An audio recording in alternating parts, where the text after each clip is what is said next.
The Ministry of Education, Technological and Vocational Training wants your thoughts and questions about the recently launched proposals to education transformation in Barbados. Island-wide public consultation meetings are now being held. Join us Wednesday, November 22nd at Harrison College at 6:30 p.m. You can also engage by scanning our QR code on our socials, on Instagram, Facebook, and Twitter at EduTransformBIM, or send a WhatsApp to 535-0604 to get your questions in now. The Ministry of Education, Technological and Vocational Training wants your thoughts and questions about the recently launched proposals to education transformation in Barbados. Island-wide public consultation meetings are now being held. Join us Wednesday, November 22nd at Harrison College at 6:30 p.m. You can also engage by scanning our QR code on our socials, on Instagram, Facebook, and Twitter at EduTransformBIM, or send a WhatsApp to 535-0604 to get your questions in now. The Ministry of Education, Technological and Vocational Training wants your thoughts and questions about the recently launched in now. The Ministry of Education, Technological and Vocational Training wants your thoughts and questions about the recently launched proposals to education transformation in Barbados. Island-wide public consultation meetings are now being held. Join us Wednesday, November 22nd at Harrison College at 6:30 p.m. You can also engage by scanning our QR code on our socials, on Instagram, Facebook, and Twitter at EduTransformBIM, or send a WhatsApp to 535-0604 to get your questions in now. The Ministry of Education, Technological and Vocational Training wants your thoughts and questions about the recently launched proposals to education transformation in Barbados. Island-wide public consultation meetings are now being held. Join us Wednesday, November 22nd at Harrison College at 6:30 p.m. You can also engage by scanning our QR code on our socials, on Instagram, Facebook, and Twitter at EduTransformBIM, or send a WhatsApp to 535-0604 to get your questions in now. The Ministry of Education, Technological and Vocational Training wants your thoughts and questions about the recently launched proposals to education transformation in Barbados. Island-wide public consultation meetings are now being held. Join us Wednesday, November 22nd at Harrison College at 6:30 p.m. You can also engage by scanning our QR code on our socials, on Instagram, Facebook, and Twitter at EduTransformBIM, or send a WhatsApp to 535-0604 to get your questions in now. The Ministry of Education, Technological and Vocational Training wants your thoughts and questions about the recently launched proposals to education transformation in Barbados. Island-wide public consultation meetings are now being held. Join us Wednesday, November 22nd at Harrison College at 6:30 p.m. You can also engage by scanning our QR code on our socials, on Instagram, Facebook, and Twitter at EduTransformBIM, or send a WhatsApp to 535-0604 to get your questions in now. The Ministry of Education, Technological and Vocational Training wants your thoughts and questions about the recently launched proposals to education transformation in Barbados. Island-wide public consultation meetings are now being held. Join us Wednesday, November 22nd at Harrison College at 6:30 p.m. You can also engage by scanning our QR code on our socials, on Instagram, Facebook, and Twitter at EduTransformBIM, or send a WhatsApp to 535-0604 to get your questions in now. The Ministry of Education, Technological and Vocational Training wants your thoughts and questions about the recently launched proposals to education transformation in Barbados. Island-wide public consultation meetings are now being held. Join us Wednesday, November 22nd at Harrison College at 6:30 p.m. You can also engage by scanning our QR code on our socials, on Instagram, Facebook, and Twitter at EduTransformBIM, or send a WhatsApp to 535-0604 to get your questions in now. The Ministry of Education, Technological and Vocational Training wants your thoughts and questions about the recently launched proposals to education transformation in Barbados. Island-wide public consultation meetings are now being held. Join us Wednesday, November 22nd at Harrison College at 6:30 p.m. You can also engage by scanning our QR code on our socials, on Instagram, Facebook, and Twitter at EduTransformBIM, or send a WhatsApp to 535-0604 to get your questions in now. The Ministry of Education, Technological and Vocational Training wants your thoughts and questions about the recently launched proposals to education transformation in Barbados.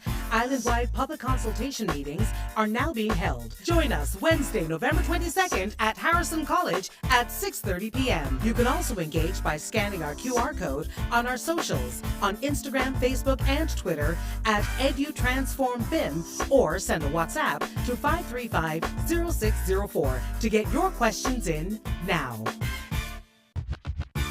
The Ministry of Education, Technological and Vocational Training wants your thoughts and questions about the recently launched proposals to education transformation in Barbados. Island-wide public consultation meetings are now being held. Join us Wednesday, November 22nd at Harrison College at 6:30 p.m. You can also engage by scanning our QR code on our socials, on Instagram, Facebook, and Twitter at EduTransformBIM, or send a WhatsApp to 535-0604 to get your questions in now. The Ministry of Education, Technological and Vocational Training wants your thoughts and questions about the recently launched proposals to education transformation in Barbados. Island-wide public consultation meetings are now being held. Join us Wednesday, November 22nd at Harrison College at 6:30 p.m. You can also engage by scanning our QR code on our socials, on Instagram, Facebook, and Twitter at EduTransformBIM, or send a WhatsApp to 535-0604 to get your questions in now. The Ministry of Education, Technological and Vocational Training wants your thoughts and questions about the recently launched proposals to education transformation in Barbados. Island-wide public consultation meetings are now being held. Join us Wednesday, November 22nd at Harrison College at 6:30 p.m. You can also engage by scanning our QR code on our socials, on Instagram, Facebook, and Twitter at EduTransformBIM, or send a WhatsApp to 535-0604 to get your questions in now. The Ministry of Education, Technological and Vocational Training wants your thoughts and questions about the recently launched proposals to education transformation in Barbados. Island-wide public consultation meetings are now being held. Join us Wednesday, November 22nd at Harrison College at 6:30 p.m. You can also engage by scanning our QR code on our socials, on Instagram, Facebook, and Twitter at EduTransformBIM, or send a WhatsApp to 535-0604 to get your questions in now. The Ministry of Education, Technological and Vocational Training wants your thoughts and questions about the recently launched proposals to education transformation in Barbados. Island-wide public consultation meetings are now being held. Join us Wednesday, November 22nd at Harrison College at 6:30 p.m. You can also engage by scanning our QR code on our socials, on Instagram, Facebook, and Twitter at EduTransformBIM, or send a WhatsApp to 535-0604 to get your questions in now. The Ministry of Education, Technological and Vocational Training wants your thoughts and questions about the recently launched proposals to education transformation in Barbados. Island-wide public consultation meetings are now being held. Join us Wednesday, November 22nd at Harrison College at 6:30 p.m. You can also engage by scanning our QR code on our socials, on Instagram, Facebook, and Twitter at EduTransformBIM, or send a WhatsApp to 535-0604 to get your questions in now. The Ministry of Education, Technological and Vocational Training wants your thoughts and questions about the recently launched proposals to education transformation in Barbados. Island-wide public consultation meetings are now being held. Join us Wednesday, November 22nd at Harrison College at 6:30 p.m. You can also engage by scanning our QR code on our socials, on Instagram, Facebook, and Twitter at EduTransformBIM, or send a WhatsApp to 535-0604 to get your questions in now. The Ministry of Education, Technological and Vocational Training wants your thoughts and questions about the recently launched proposals to education transformation in Barbados. Island-wide public consultation meetings are now being held. Join us Wednesday, November 22nd at Harrison College at 6:30 p.m. You can also engage by scanning our QR code on our socials, on Instagram, Facebook, and Twitter at EduTransformBIM, or send a WhatsApp to 535-0604 to get your questions in now. The Ministry of Education, Technological and Vocational Training wants your thoughts and questions about the recently launched proposals to education transformation in Barbados. Island-wide public consultation meetings are now being held. Join us Wednesday, November 22nd at Harrison College at 6:30 p.m. You can also engage by scanning our QR code on our socials, on Instagram, Facebook, and Twitter at EduTransformBIM, or send a WhatsApp to 535-0604 to get your questions in now. The Ministry of Education, Technological and Vocational Training wants your thoughts and questions about the recently launched proposals to education transformation in Barbados. Island-wide public consultation meetings are now being held. Join us Wednesday, November 22nd at Harrison College at 6:30 p.m. You can also engage by scanning our QR code on our socials, on Instagram, Facebook, and Twitter at EduTransformBIM, or send a WhatsApp to 535-0604 to get your questions in now. The Ministry of Education, Technological and Vocational Training wants your thoughts and questions about the recently launched proposals to education transformation in Barbados. Island-wide public consultation meetings are now being held. Join us Wednesday, November 22nd at Harrison College at 6:30 p.m. You can also engage by scanning our QR code on our socials, on Instagram, Facebook, and Twitter at EduTransformBIM, or send a WhatsApp to 535-0604 to get your questions in now. The Ministry of Education, Technological and Vocational Training wants your thoughts and questions about the recently launched proposals to education transformation in Barbados. Island-wide public consultation meetings are now being held. Join us Wednesday, November 22nd at Harrison College at 6:30 p.m. You can also engage by scanning our QR code on our socials, on Instagram, Facebook, and Twitter at EduTransformBIM, or send a WhatsApp to 535-0604 to get your questions in now. The Ministry of Education, Technological and Vocational Training wants your thoughts and questions about the recently launched proposals to education transformation in Barbados. Island-wide public consultation meetings are now being held. Join us Wednesday, November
Minister of Education, Honorable Kay McConney, Chief Education Officer, Dr. Ramona Archer-Bradshaw, Director of Education Transformation, Dr. Ida Mae Denny, Representative of the Barbados Secondary Teachers Union, Mr. Curtis Luke, Senior Education Officers and other ministry officials, other partners in education present, distinguished ladies and gentlemen, good evening.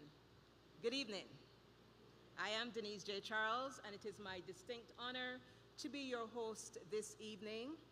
On behalf of the Ministry of Education, Technological and Vocational Training, I want to extend a warm welcome to all of you who have taken the time to join us this evening, both in the face-to-face and the online environments, for this, our fourth in a series of public consultations on the proposals for education transformation, which were launched on Thursday, October 5th, not August, at the Lloyd Erskine Sandiford Center. Since that launch, the ministry has been engaged in a series of public consultations and has so far hosted 4 of these. Well, this is the 4th this evening. We held our first consultation at the Alexandra Secondary School. Our second was held at Queen's College, our third at Princess Margaret, and this is our 4th this evening at the Deighton Griffith Secondary School in Christchurch. Welcome to all of you who have joined us, both here in the hall and those who are joining online. I must make special mention of the fact that these public consultations are not the only consultations that have occurred, as there have been a series of public meetings there have been a series of stakeholder engagements prior to these public meetings where we brought together some of our stakeholders in education, or education officers, or principals, or teachers, representatives of the National Parent Teachers Association, faith-based organizations, and we brought these individuals together, our students, both at the primary and the secondary level, where they were exposed to these proposals and also were able to give their feedback. But now it is your turn, and we are in the public domain, and we are so thankful to have all of you here this evening with us to join us, because we believe as educators that learning takes place in community. Say that after me. Learning takes place in community. In community. That means that we are here to learn together.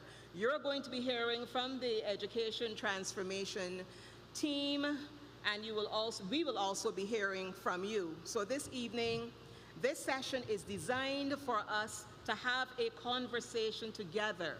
We want to welcome all of your comments, your questions, your ideas, even your criticisms, your recommendations, because we believe that there is value in the input that you bring to this discussion this evening. So, just to give you an indication of how this evening's proceedings will be happening, we are not here this evening to have a lengthy lecture on education. So if that's what some of you are expecting, that is not what is going to happen. This evening, we're going to be exposed to a brief presentation by our Chief Education Officer and the Director of the Education Transformation Unit. And this will be preceded by remarks from our Minister of Education, the Honorable Kay McConney. After they have shared, then we're going to open for the main event, which is really your discussion, your questions, your comments, your perspectives, your recommendations. That is what we're really here to hear this evening. But before we begin, I just want to apprise you of our rules of engagement, because we want to ensure that as many people as possible that are gathered here this evening are given a fair chance to share their opinions, their recommendations, or to ask questions. We're asking you to be kindly as brief as possible. We know that we all care a lot about our nation's children. We care a lot about education. We want what is best for our island, but we want you to be as brief as possible, because we want to give as many people as possible the opportunity to share. There are microphones in the aisles to the left and right, and we'll be inviting you as indicated by me to queue in the aisle when you're ready to speak, and I will indicate when it is your turn. You will be given 3 minutes, just 3 minutes, to share your thoughts. There will be a timer on the screen to keep you on track. In case there are those of you with lengthy submissions this evening, I know some of you are brimming with lots of ideas. Some of you may have lengthy submissions this evening. You can, if you choose to, direct them to us via email, and you can email them to info.educationtransformationunit@school.edu.bb. It's right there on the screen. info.educationtransformationunit@school.edu.bb. So you can email your lengthy theses to this email address, and I can guarantee you we will read them. Now, we want to discourage you from using this evening's meeting to advertise your publications, your services. This is not the occasion for that. If you have come with a book that you have written and you do want to share it with us, you can do so at the end of the consultation. You can bring it to one of the officials here this evening, and we will receive it most kindly. So, without further ado, I am going to invite the Minister of Education at this point to share her welcoming remarks. Thank you, Madam Chair. I just want to thank all of you for coming out this evening. We have a good crowd here, and I see that there's still some people coming. And I want you to know that this is a genuine consultation. We really want to hear your thoughts. We want you to help us decide what it is we need to do. We want you to help us decide how best we should go about doing what you have asked for us to do. We have put proposals out there, but they're just proposals at this stage. We expect that those proposals may see some adjustment. How much adjustment depends on the quality of the contributions that we get from you. I think we're all here because we want the best for our children, and we all recognize that we cannot continue to prepare them for a 21st century world in the same way we were prepared in the 20th century. It just does not work. We understand that we need to build a solid foundation, which means at the pre-primary and primary levels, there are some critical adjustments that we have to make with what we do, how we teach, and what we teach. We want you to look at the proposals in those areas and give us some suggestions, not only what we should do, but how we should do it. We recognize that at the secondary level, we need to ensure that we are more competency focused, that we're building skills that will prepare them for the real world. In other words, it cannot be subjects that are irrelevant. It cannot be things that will not lead them to a business, to a job, or to further education in a meaningful way. We know that there's tremendous work to be done at the tertiary level at this time. However, these current proposals are focused more on the pre-primary, the primary, and the secondary level. And we will continue to build with our partners the opportunities we need at the tertiary. I don't want to take much of your time because I think the real presentation will be from the technical people, and the true contribution is going to come from you. And so I just want to thank you. I want to thank you for taking your time to come out here to help us do what many of our parents didn't have the chance to do, which is to help us design a system that will serve you, your children, your grandchildren, your nieces, your nephews, your neighbors, and all of the young people of Barbados. The best of education is ahead of us. Let us design together. Thank you. Thank you, Minister. Before I invite the Chief Education Officer to begin her presentation, just a little bit of housekeeping. The bathrooms are to my right. Just go through the door and you will see them. I think you have to make a left and you will find the bathrooms. Thank you. Chief, over to you. Thank you very much, Dr. Charles. Good evening to everybody. I want to reiterate what the minister just said. The last thing she said, the best of education is ahead of us. Let us design that education system together. And that was the spirit in which we engaged in consultation from the very beginning. Over a year of consultations, speaking with unions, principals associations, principals, parents, students, teachers, faith-based organizations, third sector, various ministries, we set out to propose an education system that reflected our thoughts, not only the Ministry of Education's thoughts, but our collective thoughts. And as we reimagined, we said that we had to build a system that gives every child a chance at a bright future. We said that we needed to have a system that teaches every child the way that he or she learns best, that not only teaches children concepts, but that inspires all children to excel and to achieve in all areas of endeavor, and that produces an outstanding citizen who can compete and do well anywhere in the world. We adopted the acronym FIRM, where we said that the system must be fair, it must be inclusive, it must be relevant, and it must be modern. Because at the end of the day, we want to create the kind of citizen who is global, yet rooted in Bajan values. And when we speak about Bajan values, we speak about those kinds of persons who have character. They know who they are. They're their brother's keeper. They're self-confident. We want persons who are well-balanced.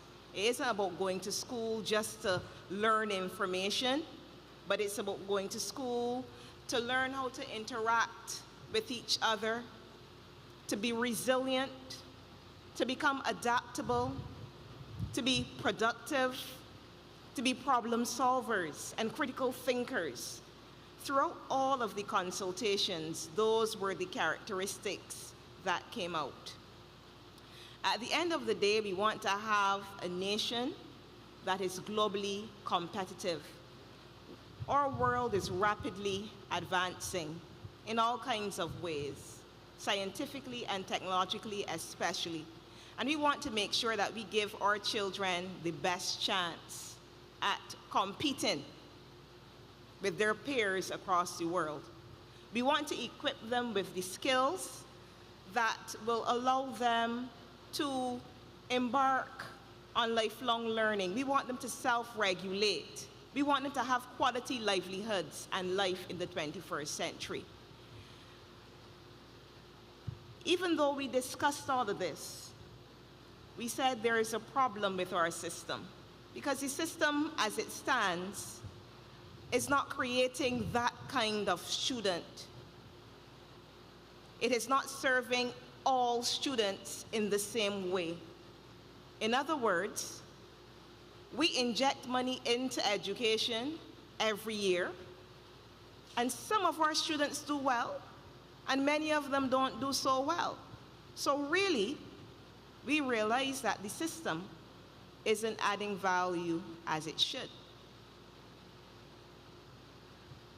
So, having taken all of the things that the Chief has said into consideration, we recognize that if we were going to have a bright future for every child, that we needed to have a strong focus on a number of areas across the system. Mastery of competencies. Very often, our children who can remember things well, who can regurgitate, they are the ones who score at the top of the class. What we want children to be able to do is not only tell us what they know, but we want them to show us what they can do. We want them to master competencies. So we determined that that needed to be a critical part of what we did in the future as we transformed education.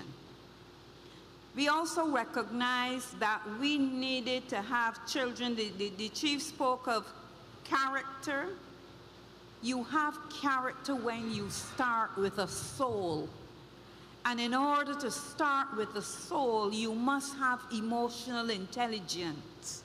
So we recognize that we needed to focus on social and emotional learning targets. And we recognize this especially after our children return to face-to-face classes from the COVID-19 pandemic. Having lacked the social interaction that you have on a day-to-day basis when you collaborate with other people, our children lacked that social interaction, and we recognize that in order to make them human, to humanize them, we needed to focus on social and emotional learning targets. We also recognize that we focus a lot on how many children pass for certain schools, rather than teaching children, rather than ensuring that children master the standards that we set for each level of learning. So we recognize that we had to make a shift away from how many children pass for certain schools to how many of our children could meet the performance standards. And of course, the chief told you about what we want to do. We want children who have Barbadian values, but who can compete across the world. So we recognize that we also had to prepare our students to be global citizens as well. We recognize that continuous assessment, even though continuous assessment may have issues as well, but continuous assessment rather than a summative assessment at the end of the student's journey is a better mechanism for helping us to determine whether our students are learning as they should be or whether we need to backtrack and provide for the needs again. So we recognize that continuous assessment has to be part of what we do in the future. We also noted that early screening and diagnostic assessment is critical. Some of our children go through school with many deficiencies that are not recognized until it is almost too late to do anything about them.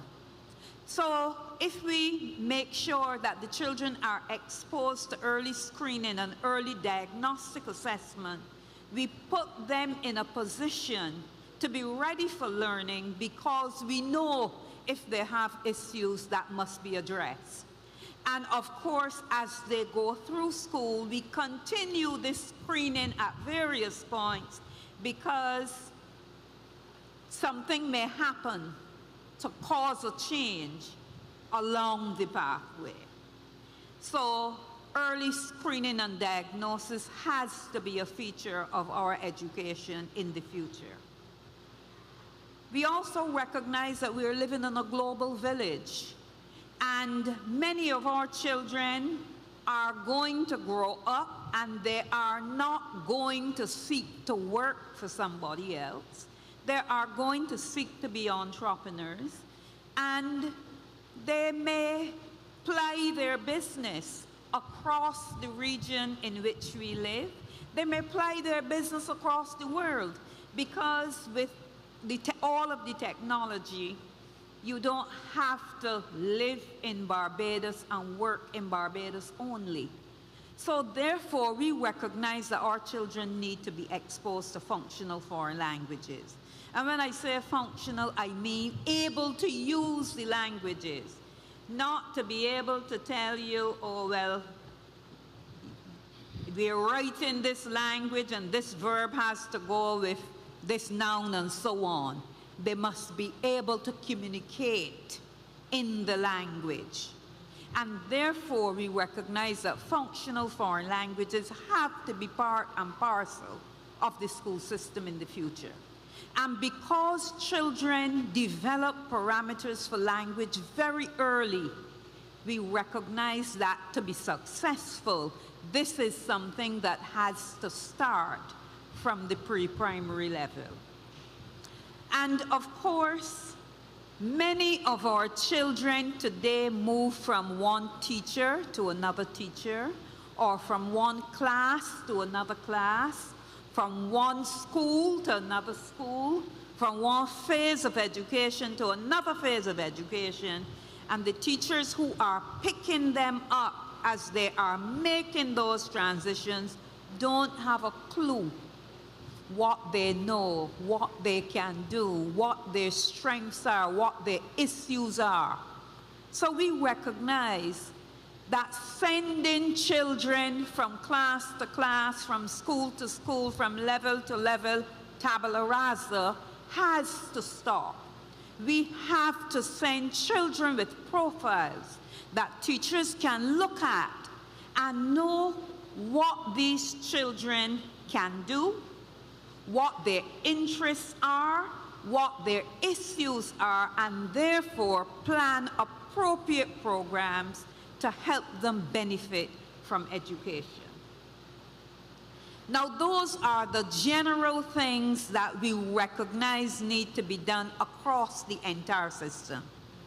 But at each level, we recognize that there are certain other things that we need to place emphasis on. At the pre-primary level, we recognize that it is time we need to offer universal pre-primary education. That is, every one of our children between the ages of 3 and 5 years old have to be given a place where they can begin their education at this level. Now, we propose to do that. If you agree that this is a good thing to do, we propose to do that over the next 3 years. We recognize also that our children have the best chances of succeeding when they move into the primary system if they have had a good, sound grounding at the pre-primary level. And at the pre-primary level, a good, sound grounding starts with a play-based curriculum. It looks like the children are playing, but they are actually developing those targets that are required, those prerequisite skills that are required to benefit from formal education when they move into the primary level. Now, at the primary level, we recognize that a project-based approach to teaching and learning is what is going to help our children to develop the 21st century skills that are going to allow them not only to benefit from education, but to develop as lifelong learners. So we propose to introduce a project-based approach to teaching and learning where children can cooperate with one another, they can collaborate, they can engage in teamwork, they can engage in critical thinking and problem solving, they can develop their creative thinking skills. All of these characteristics that will prepare them to be lifelong learners. We also recognize that at the primary level, we need to introduce individualized education plans. And individualized education plans not only at the bottom end of the continuum, where we have children who are falling behind and who we need to put special programs in place to bring them back on track with the mainstream. But we also have a number of children who are exceptional and whose needs are not appropriately met in the classroom because the teachers are mostly teaching to the middle and forgetting that children who are advanced may become bored because the work is not challenging to them. So we need to provide individualized education plans for these children as well, so that we can keep them engaged. At the secondary level, we are proposing a new way of transferring children from the primary level to the secondary level. And that mechanism is going to have a built-in appellate mechanism in it. We are proposing that we place our children using a feeder school mechanism, where the secondary school is the school that a number of primary schools are going to feed into. It means that every one of those secondary schools is going to get a cross-section of children. There are teachers who said to us when we had our consultations with teachers that they were demoralized because some of them were never going to get, in the current circumstances, an opportunity to teach a bright child. I want you to give some thought to that. The new way of the new proposal for transferring children to the secondary level will give all teachers the opportunity to teach children at every level of the performance continuum. We are also proposing to build 2 new schools. We have a collaboration with an institute called XQ Institute, which focuses on helping school districts to enhance secondary school education, and they have offered to assist us in enhancing education at the secondary level, and one of the things that they are proposing is the building of 2 new schools. We are also proposing a 2-tiered structure for secondary education, where we have junior colleges of excellence, which are going to provide for children who in the current form of education would be in the 1st to 3rd years, and then senior colleges of excellence, which would represent what is now the 4th and 5th years, as well as the 6th form programming. We are also proposing a number of other initiatives. We recognize that if we are going to address the needs of the system, we need to enhance both system as well as school leadership. We recognize that we also need to build the capacity at Eardiston Teachers Training College, because in the transformation process, we need to keep our teachers and our school leaders on the cutting edge of development in education. And therefore, we must build the capacity of the Teachers College to provide for the training that these persons will require.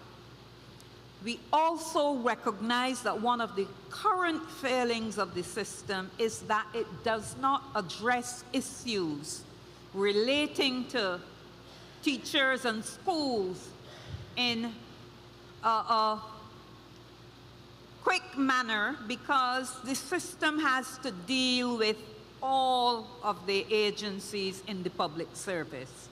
So we recognize that one of the things that has to happen is that we have to bring the Teaching Service Commission into existence.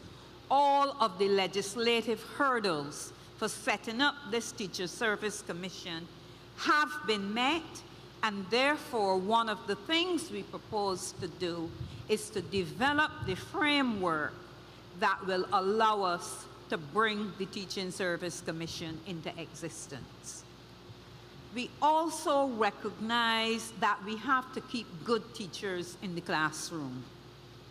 But of course, good teachers don't remain in the classroom, because like other people, good teachers want additional, they want an increase in salary too. But the only way you can get an increase in salary now is by joining the administrative stream. We want to increase the compensation of good teachers so that we can keep them in the classroom. If your compensation is attractive enough and all you want to go to school every day and do is teach, you are going to be encouraged to do that through this master teacher track. We also recognize that we cannot achieve what we want to achieve without incorporating parents. Parents are critical. If you do research, you would find that the children who have parental input are the children who do best. We want all of our children to do well. So therefore, we want to encourage the participation in education of all of our parents. So therefore, we are going to focus a significant amount of attention on ensuring that we have parental education programs that help them to help our children. And of course, we recognize that there is no way that the government of Barbados can do all of this on its own. Education is not cheap. You only have to look at other places where parents have to pay for the education of their children, and you see that some children can't go to school because their parents cannot afford it, to recognize how very fortunate we are. But even though the government puts significant amounts in education, the government is not going to be able to do this on its own. And therefore, we have to develop a number of partnerships.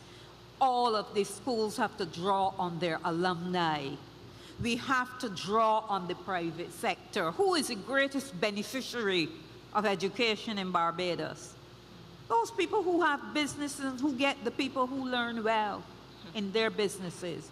Therefore, we have to encourage them to form partnerships so that they can participate in the development of our students.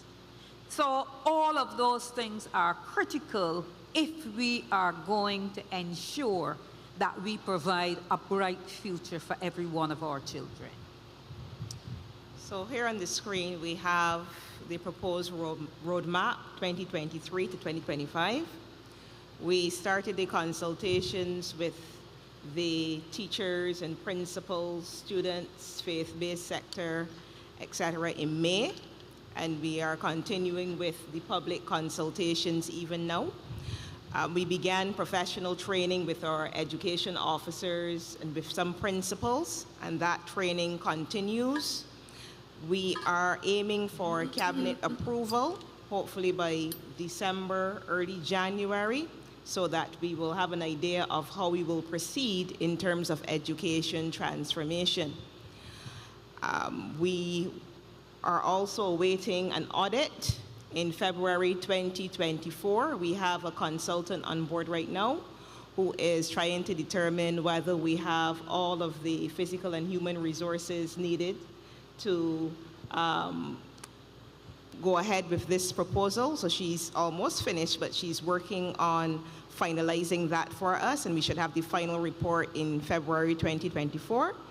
And with that, in 2025, we are proposing the implementation of the new education transformation policy and the launch of the new curricula. And that brings us to the end of this presentation, because we're not here for you to just hear us. We are here to hear you. We want to hear your comments, your questions, your recommendations, your suggestions, so that we can take them on board, and those recommendations and suggestions can inform our documents moving forward. So at this time, I'm going to turn over to Dr. Charles, who's the moderator. Thank you, Chief. Thank you, Dr. Denny, for your very succinct but power-packed presentation, which has painted an adequate picture of the education transformation proposals. We trust that everyone here has a copy of the booklet, If you have not, you can obtain one from the desk. We also have our frequently asked questions document, the white booklet. You can peruse both of them, spend some time examining them. These documents are also available on the Ministry of Education's website. You can go to the website, you can download the documents, you can have a digital copy for your digital device, you can share it with your friends and family, get acquainted with it, and this will enable all of us to be able to think forward, think thoroughly about what we want to do, what we want to change, what we want to keep, what we want to tweak, and that is what we're here for this evening. We want to hear from you. So at this point, we have opened the floor to you. We have a microphone here. I'm not seeing another one. Is there another one? Yeah, right over here. The other side? Yes, there is. So we have 2 mics in both aisles. Kindly get into position. Remember, you have 3 minutes to share your comments, questions, or concerns. Ask your questions. We have a timer on screen, and we're asking you to please abide by the rules as much as is possible. Thank you. We will begin on my left. Please go, ma'am. Great. Good night to everyone and to the panel. My name is Lisa Cossey. I'm a clinical psychologist. I work providing therapy and psychoeducational assessment, so my comments and questions tonight are going to be mostly based on children with special needs and those with mental health issues. My first comment is about reading. I know that the ministry is well aware of all of the many deficits. I know that there are programs that are going to come on stream and for teachers to have courses at Erdiston. My concern is with reading at the infants level and what's being done there. We know that reading weaknesses and disorders don't start in class 1 when they have the CRTs. So my question is about what's being done. I've been able to see what they do in different schools, whether it's public and private, and how they're structured and systematic in some schools and they're not in others.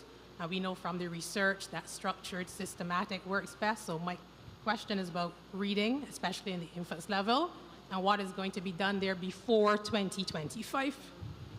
My next comment is about IEPs and accommodations in schools. I'm happy to hear that IEPs are coming on stream.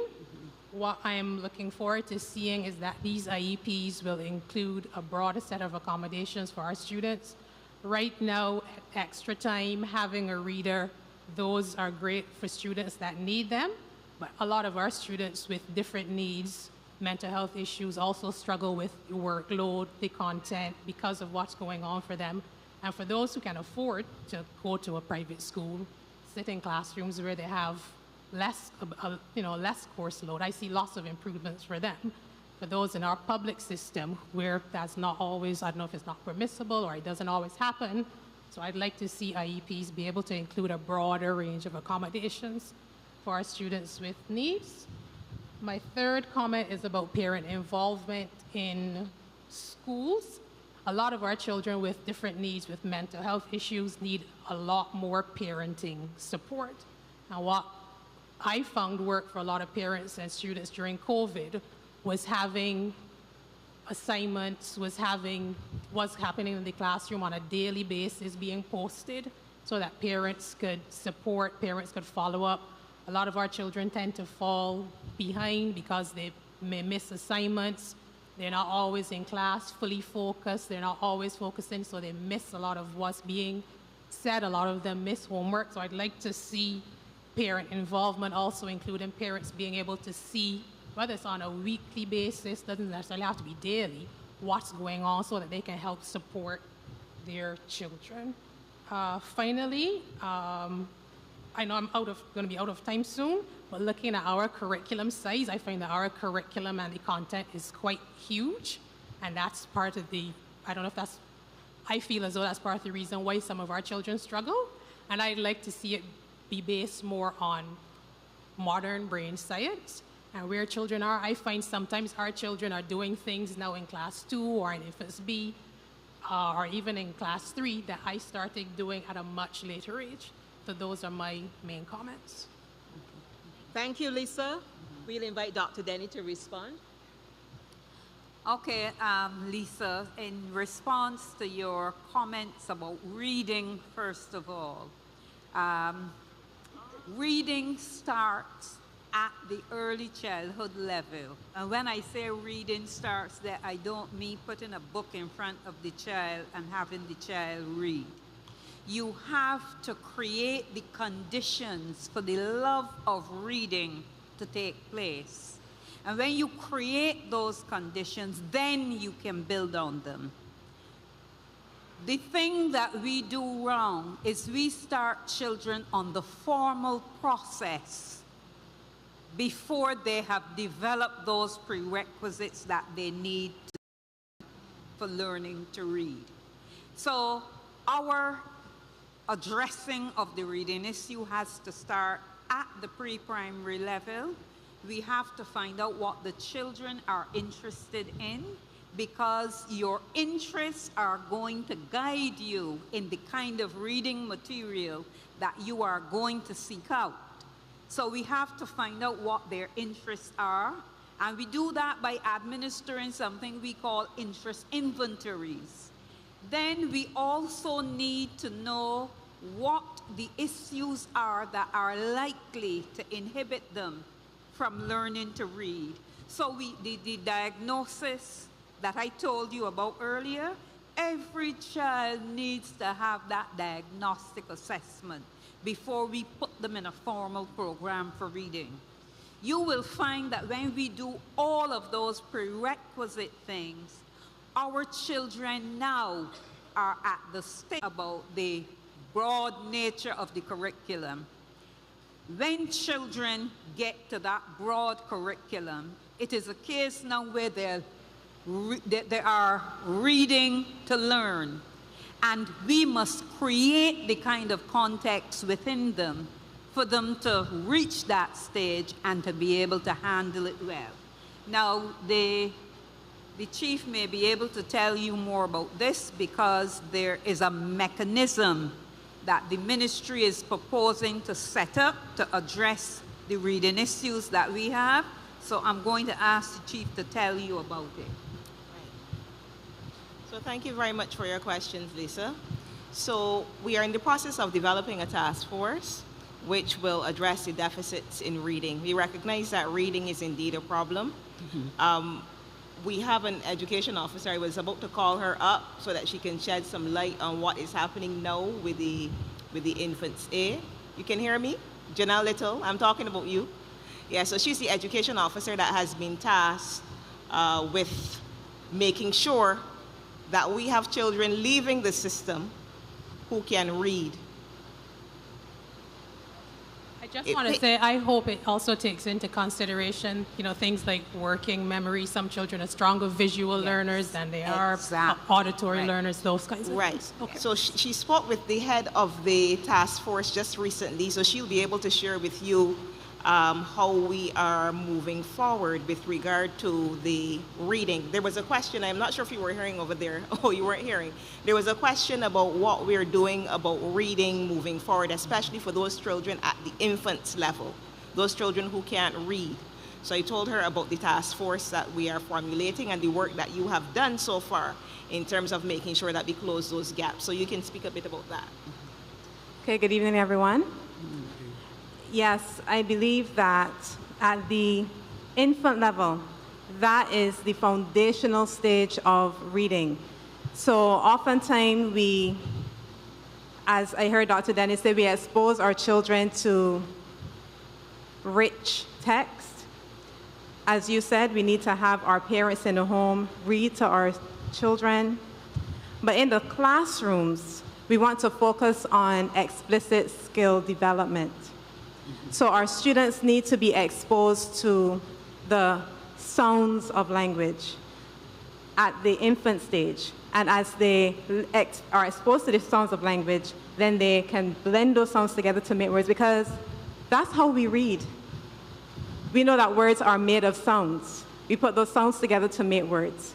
And it's important that we do that at the infant level, because as Dr. Denny said, at the infant level, that's when we are learning to read.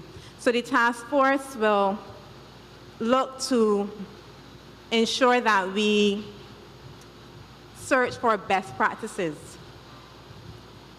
that help our children learn the skills of reading, so that as they get to class 1, class 2, class 3, class 4, they know they are reading to learn because they already have learned to read. So as Dr. Denny also said, we will focus on diagnostic testing so that we will have a good idea nationally of what the challenges are. So once we do our diagnostic testing and we learn what the challenges are, then we will be able better to analyze the data. And I know that you as a psychologist, you understand what it means to analyze the data. Then we analyze the data, and then we are better able to pull the best approaches and strategies together in order to teach our children to learn how to read. I know the chief will begin to gather names of persons who are also interested in sharing information. I know we have the website, we have the email address.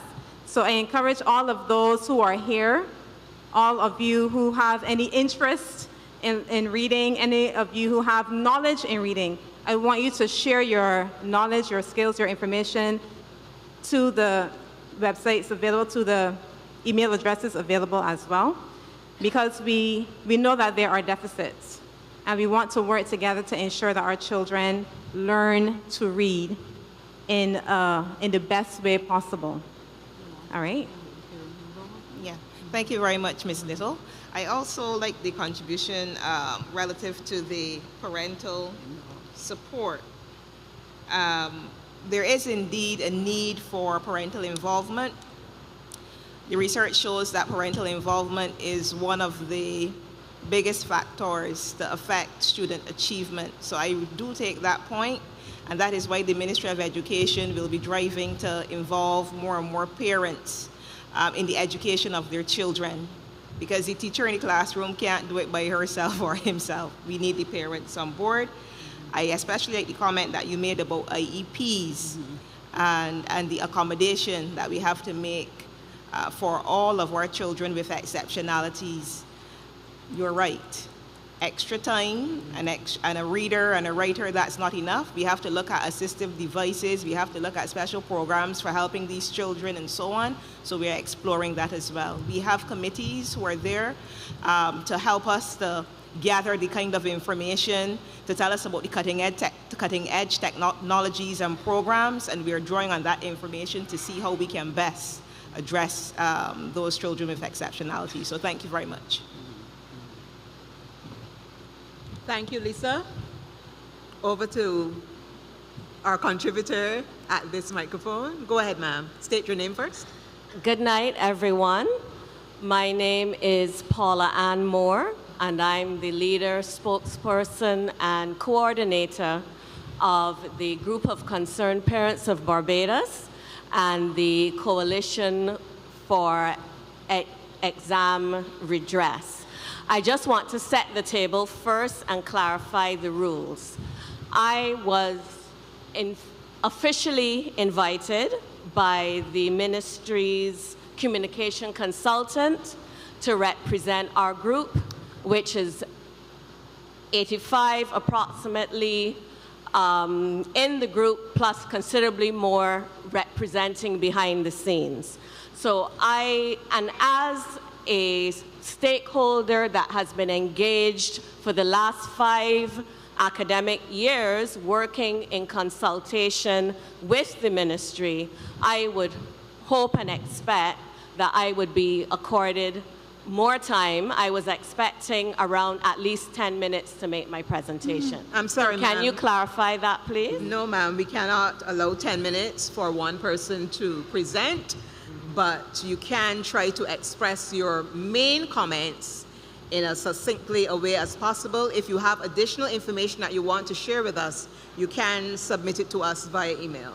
But in the fairness of this particular situation, we can't allow 10 minutes. As I said, I'm representing a number of people. We understand. So first thing then, to thank the head table and the ministry, I will put down which was meant to be an icebreaker. First, as I indicated who I am, who I'm representing. I have been a parental advocate for students' rights and parent rights for the last 5 academic years. We initially started out as advocating against injustice relating to the CXC exams. We have morphed into commenting generally on matters relating to education, and we will formalize our group as we move forward. There are myriad parental concerns. The other members of the group, since you're not allowing me to cogently summarize what we're about to say, the other members of the group will elaborate on what I'm not able to say. Ma'am, excuse me. I just want to be clear. Before you continue, you are commenting on the education transformation proposals. That is what we're here for. So I just want to be clear on that. Reclaiming my time, yes, I was about to. Okay, thank you. Parental concerns are myriad. The top line is there are more questions than answers, and parental confidence right now is that there are too many questions.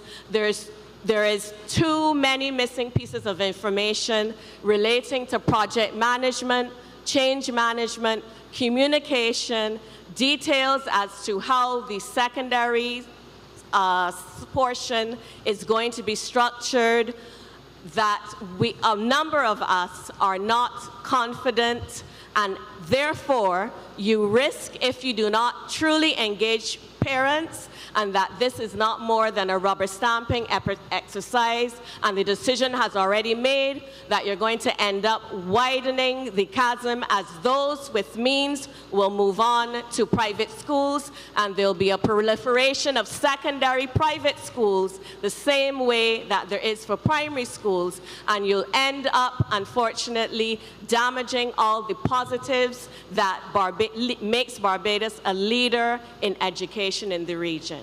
We have significant concerns as to whether parents, a wide enough scope of parents, have been truly engaged in consultations. I will let other members communicate further, but I have to confess I'm deeply disappointed that I have not been afforded the respect that I have earned in advocating for justice for parents and for students for over 5 academic years, nationally and regionally, with regional and international recognition. And in my home country, it seems as though that respect is not being afforded to me or my group. And there will be consequences. Thank you. Thank you, ma'am, for your comments. Just so that we are clear that the purpose of these consultations are for the discussion of the education transformation proposals. There are public consultations, so everyone who comes must be afforded a similar opportunity to speak and ask questions. I will allow our Chief Education Officer to respond to your concerns. Madam Chief? All right. I want to thank Ms. Moore for her comment, and I want to let her know that we heard her. And I reckon that I have recorded that your concern is that more consultation is needed with parents, especially from your group. So I have made a record. I will go back to the drawing board with my team at the Ministry of Education, and we will see how that will be accommodated. So thank you very much. Thank you.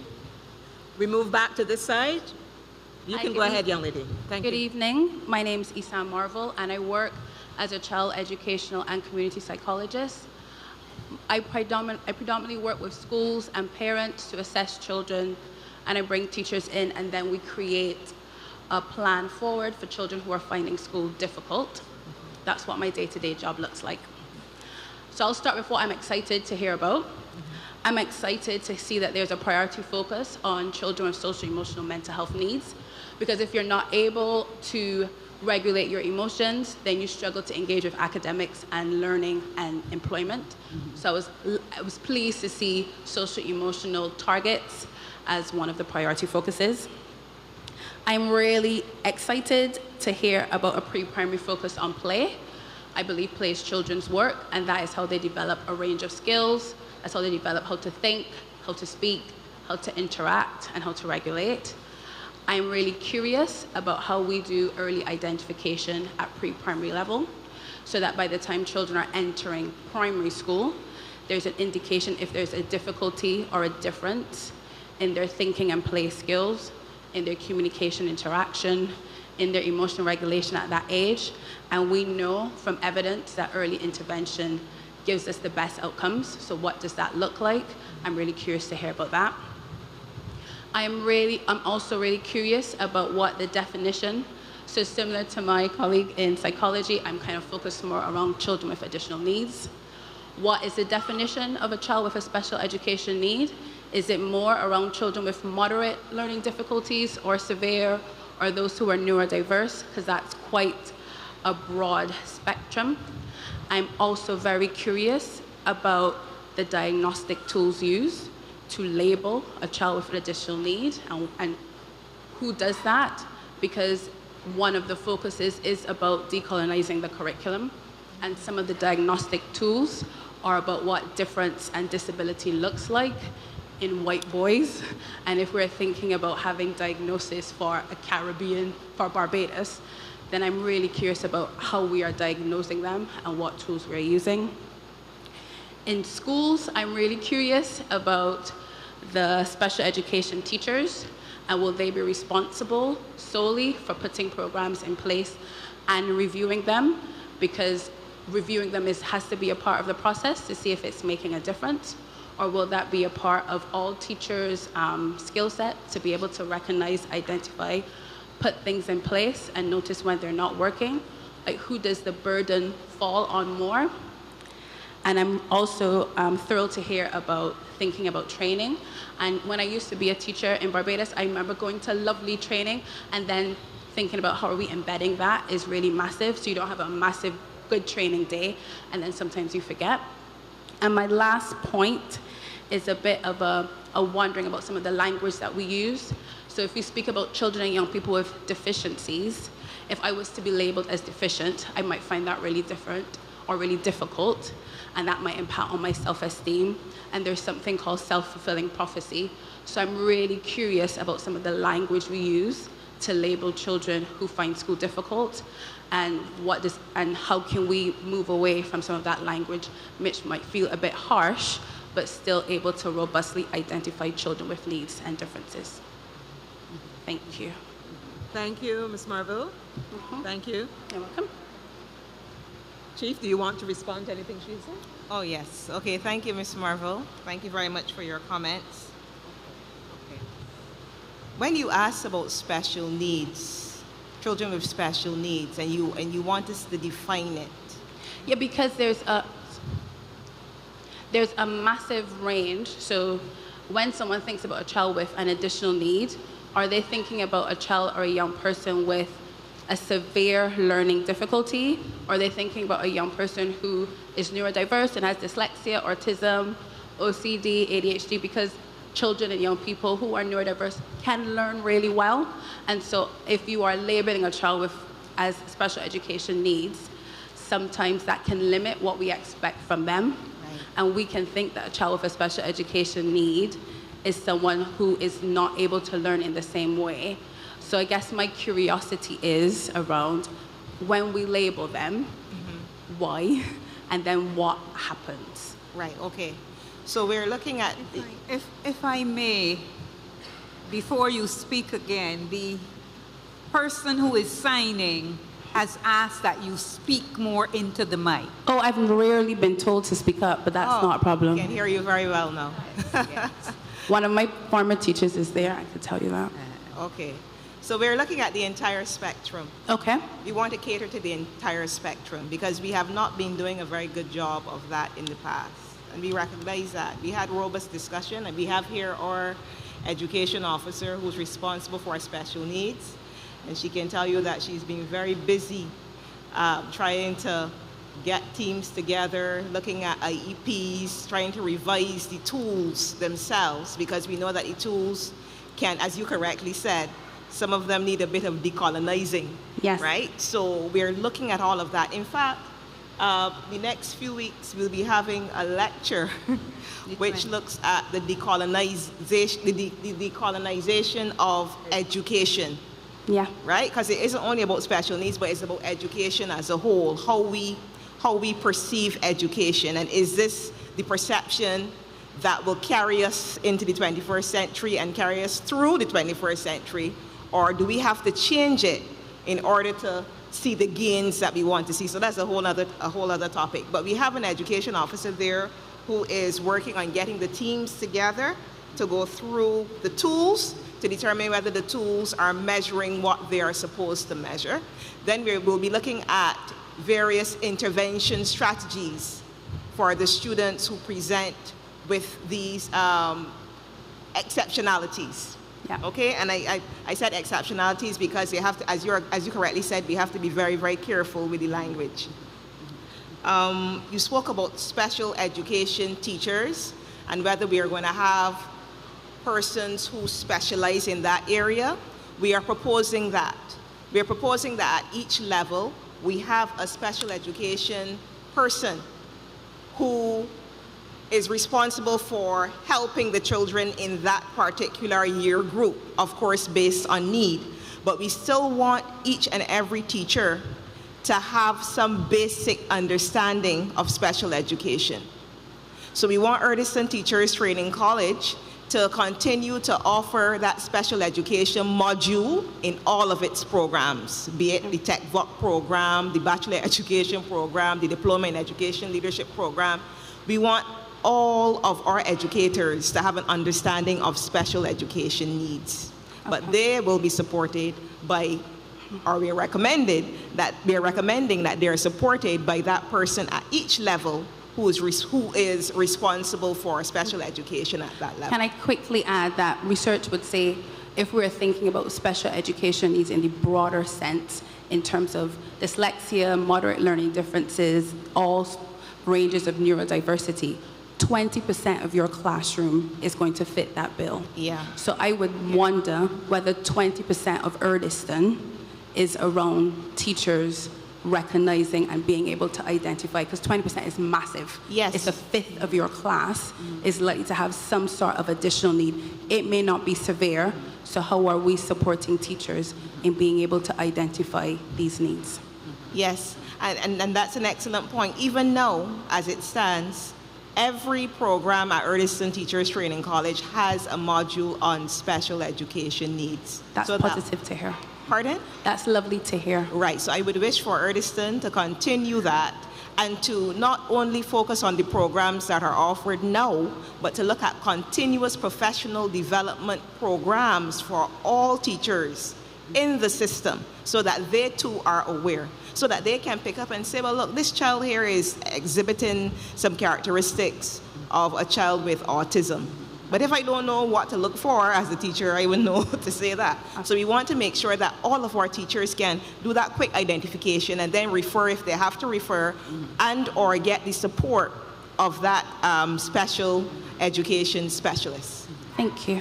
Thank you very much. If I may add to what the Chief has said, you raised an issue about early diagnosis. And we recognize that we may not necessarily have all the skills and competencies to do this early diagnosis on our own. So therefore, we have some interagency collaboration where the agencies of government that have those skills will work with us to help us develop all of the mechanisms and the protocols that we need in order to do that well. And I'll tell you something. Barbadians who have skills, who hear that something is happening in terms of helping children, they offer you those skills. I received an email from a former public health nurse who told me that she is in contact with 2 of her other colleagues, and they are preparing to send us a paper on how we can develop that and how they can help us to do it. So there are lots of Barbadians out there who are hearing about the things that are proposed, and they are offering their services. Thank you, Dr. Denny. Thank you, Ms. Marvel. You're welcome. Okay. Good evening. Please state your name.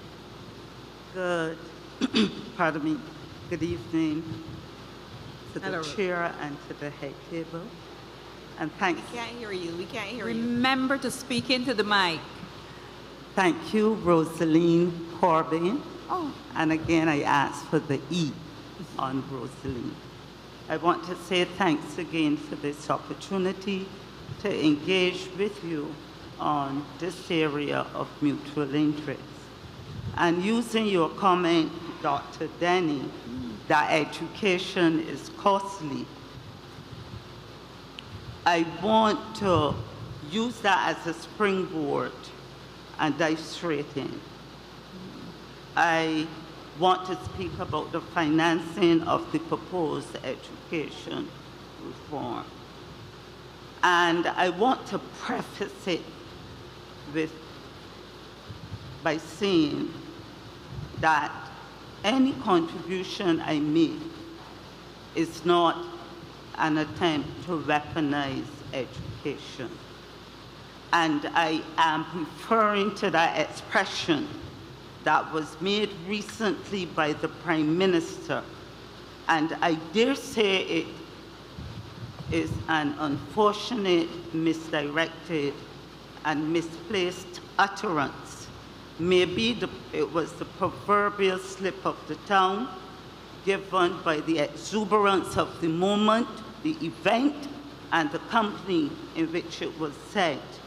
In fact, none of the contributions which I have read in the press or in any other discussions, even here, the ones I've listened to last Thursday night was so good, the energies were good, would suggest that educational reform is being weaponized. Rather, I have observed keen interest, a desire to be informed, and insightful feedback and suggestions and recommendations, and I'm sure you will agree, High Table. I keep hearing the refrain of Bumbles Calypso. They want to know. So I'm going to switch from the elaborated standard English code and I'm going into the local Bajan vernacular. And these are the questions that I keep hearing and I'm being asked. They want to know where the money coming from to pay for this educational reform. Who going to pay for it? If we could afford it. If we, the government, going to borrow some more money to do all this. Why they doing summer sheet at one time? Where they can't do it, why they can't do it piecemeal? How much shit going to cost we? What happened to all the money they get for EduTech 2000? It's still in people's mind. And they ain't got nothing to show for it. And that is referring to the scramble during COVID, the COVID pandemic, to deliver teaching remotely to the students. If you recall, EduTech 2000 was to prepare us for the 21st century, some of the same objectives that this proposal for educational reform is founded on. Mr. Vincent Jones, and I am calling his name without his permission, the first contributor last week at Princess Margaret, did raise questions about financing. And I tip my hat to you, Dr. Denny, for your attempt to answer his question, recost and financing. But the response still does not satisfy the curious like myself and many, and the concerned. Maybe the answers we seek should be forthcoming from Minister McConney as the Minister of Education and Cabinet member. Let me refer to the budgetary proposals and financial statement 2023. Ma'am, excuse me, we just want you to be cognizant that your 3 minutes is long gone and you will need to wrap it up a bit. I do appreciate it, but these are questions being asked. I understand. And I do not understand why a process like this is limiting persons to just 3 minutes. And Ma'am, I will understand. continue, please. I understand, but we still Please have to allow abide me, by I'm not finished. Let me refer to the budget. I've done my research. I've not wasted my time, and I cannot come here to waste your time or the time of this setting. Please permit me. Let me refer to the budgetary proposals and financial statement 2023, captioned Upward, Onward, Vision Excellence 2030, delivered by the Honorable Mayor Armor Motley, Prime Minister and Minister of Finance, Economic Affairs and Investment, on March the 14th, 2023, to the House of Parliament. The speech consisted of 93 pages, and only at the end of page 71, I read it several times, and at the top of page 72, did the PM speak to education reform, and indeed to me, it was a passing mention of education and educational reform. And I quote, "Within 2 weeks or less, you will hear us address education reform. The Minister of Education has been meeting with social partners in her sector since August and is ready. Cabinet has signed off on it, and it will be rolled out shortly." Am I missing something? I'm going to pause here and ask, please explain this to me.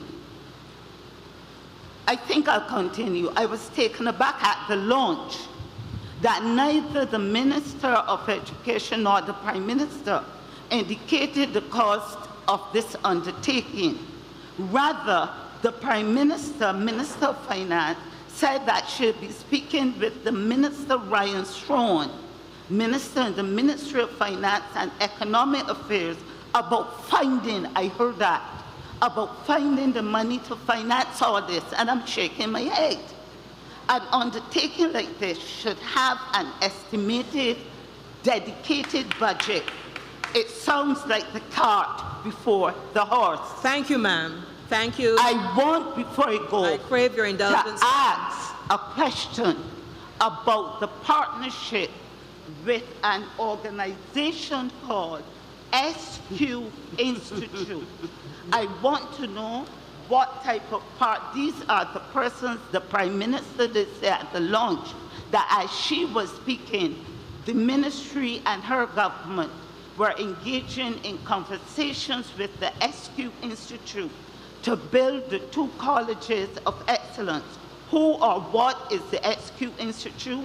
How and how much will they be financing? What is their track record on education, particularly education reform within a system as ours? What are their expectations and requests and returns from us? How will their presence be felt and situated within our educational system, regards to the outputs in the curriculum? Ma'am, respectfully. Ma'am, respectfully. Modernize the existing educational system. Ma'am. And I want to know what role will they be playing in this reform. Thank you, I do know who they are. Thank you, ma'am. I appreciate all of your questions. We will not be able to address all of them right now in this forum. Remember, we are here for a limited time, from 6:30 to 9:30, I think it is. We are here for a limited time, and we want to engage as many people as possible. So it is not practical to answer all of your questions. But we do advise that you submit all of your concerns and all of your questions to us, and they will be responded to. At this time, I'm going to turn over to Dr. Denny, and she will try to answer some of them. Thank you. Thank you, Denise.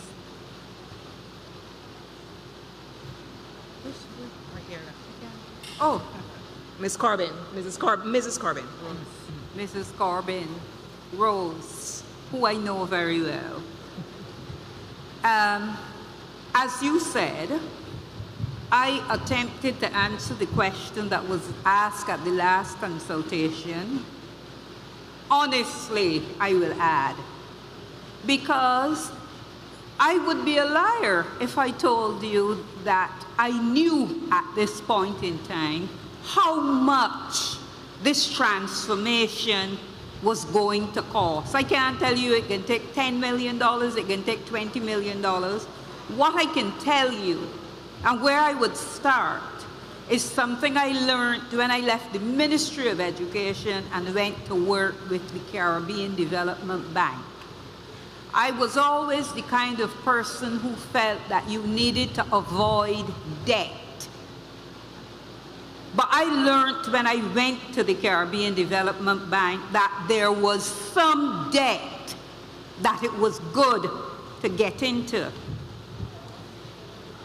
And part of the good debt was investment in education.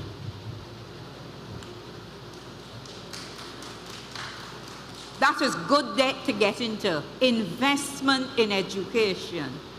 Now, we are fortunate in Barbados that we have a lot of parents who can afford to provide their children with a whole number of things that are add-ons to the education that they're getting. But we also have a lot of parents who cannot afford any of those add-ons. We have children who do not now access pre-primary education because the government does not provide universal places, and those parents cannot afford to pay to send those children to pre-primary school. You know what happens when those children come into school? They are coming into primary education at 5 years old, competing alongside children who have had the opportunity either to go to the public pre-primary or those whose parents could afford to pay for them. Those children start at a disadvantage. It is imperative that the government involves itself in debt to provide for those children. Because you know what happens to them? As they move through the system, because they have started with a deficit, many of them continue to fall further and further behind. And as they get to the secondary level, some of them are so far behind that they're not achieving in school at all. And the next thing that happens is some principals tell them, you are not doing any work, you're not achieving anything, you have to leave. And where do they go? They go on the street corners, they go on the block. Then they begin coming into my house and yours, wanting to take everything that we have worked hard for. We have to stop that from happening. We have to give every child in this country the opportunity to find good, sustainable employment or create their own employment. When we can do that, those young people are not going to want to rob us of what we have worked hard for.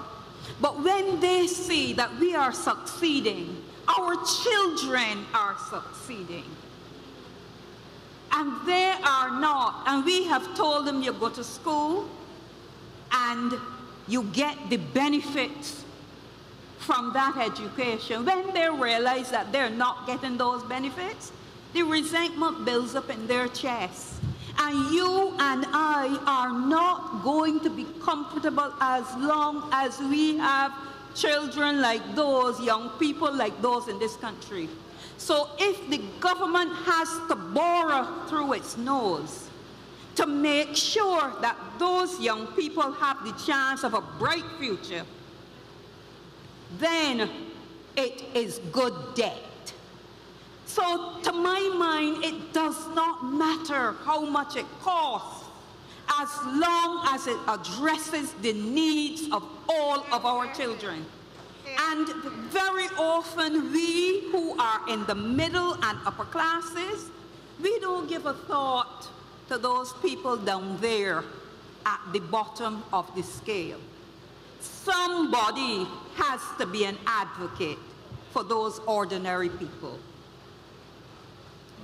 Thank you, Dr. Denny. I want to say here, in addition, Rose, I understand your concern. Paula, I understand your concern in terms of funding. And I think that you're asking for these fine details because maybe, just maybe in your minds, you're thinking, okay, the Ministry of Education has worked out everything and they know exactly what they want to do. But I want to remind those here and those who are listening that we are trying to engage in true consultation with you. If you have concerns, raise the concerns. I support everything that Dr. Denny said here just now.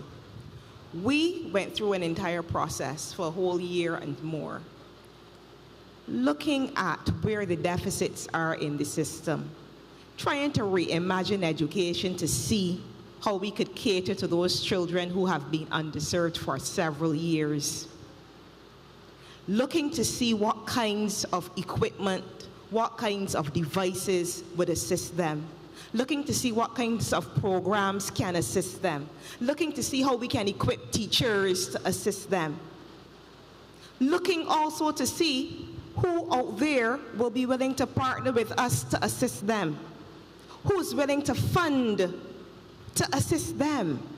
So while you may think, yes, they should know exactly how much this thing is going to cost, we don't know exactly how much it will cost because we don't even know right now at this point what will be rolled out in 2025. We are having here a true discussion with you. Raise your concerns with us. You are concerned about funding. Every day, we think about funding too. Who else we could beg for money because this is going to be a huge undertaking? We have a consultant here right now who is trying to work out costs. We have working groups trying to work out costs, what it will come to. We know what we would like to see. We want you to share with us what you would like to see. And then we could say, all right, let's see if we could get some money from A, from B, from C, from D, and this is the amount that we need to get so that these children who are underserved can have a bright future. When we met with the teachers and the principals, and they would be smiling now if they can hear me, if they're listening, they asked, and you would know what I'm saying, Mr. Luke, they said, so you telling us to reimagine, but suppose we don't have any money? I said, don't worry about the money now. Tell me what you want to see to help these children. Because if we are constrained by money, we will continue to sit in the muck and the mire and not move. What this Ministry of Education is doing and what we are hoping to do with you is to dare to dream. Because these children who are underserved deserve it. Let us all dream together. Let us worry about the money later. If it is that we said, all right, these are the proposals, but we only could do so much, let us do so much. But if you don't dream, we will continue as we are, and we will continue to reap the results that we are reaping right now. So I understand your concerns. I understand you want details. People will come and ask questions about uniforms and all kinds of things. I understand you might have those questions. But those are things that we can work through. What do we want to see for little John, who has a special need, and he's sitting in the back of the class every day? Parents can't afford to send him to any specialist. He can't read, falling further and further behind. He leaves school at 11 years old feeling like a failure, goes to a school that we in Barbados perceive to be the worst school in Barbados, comes out, liming on the block, and then ending up robbing poor Ida May. Not me. We want to put a stop to that. So everything we're discussing here today is to put a stop to that. Paula Ann, I heard Paula Ann, and permit me, Denise, I know I don't have 3 minutes, but I just want to speak now because I've been listening. And I want us to understand that this is true consultation, the same way we had the consultation with the teachers, and they informed most of what is in this document. the children, and they inform most of what is in this document, not all. But I heard Paula Ann asking questions, saying that she would have wanted more consultation with her parent group. We are hearing her. We had consultations before with parents, and I'm sure Paula Ann was there as well, and I know she was there. And she made contributions at that meeting. Other parents made contributions at that meeting too, and we heard them. And we reflected most of them in here. Now, if you're coming to recommend that we have further consultations, we are hearing you. We will go back, we will discuss, and we can see how we can include. But this, for us, is not an exercise in futility. Come, we want to hear you. We are not fighting. You heard what the minister started by saying? Let us work together to redesign an education system for our children, those children that will carry us into the future. Let us do it, because we are willing to work with you. And Chief, if you would allow me to say one more thing. Rose, I love your passion, because you realize that I am very passionate about this too.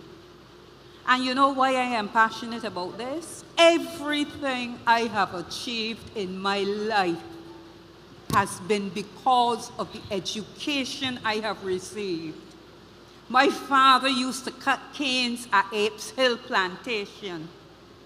If I didn't get an education, I probably would not be anywhere.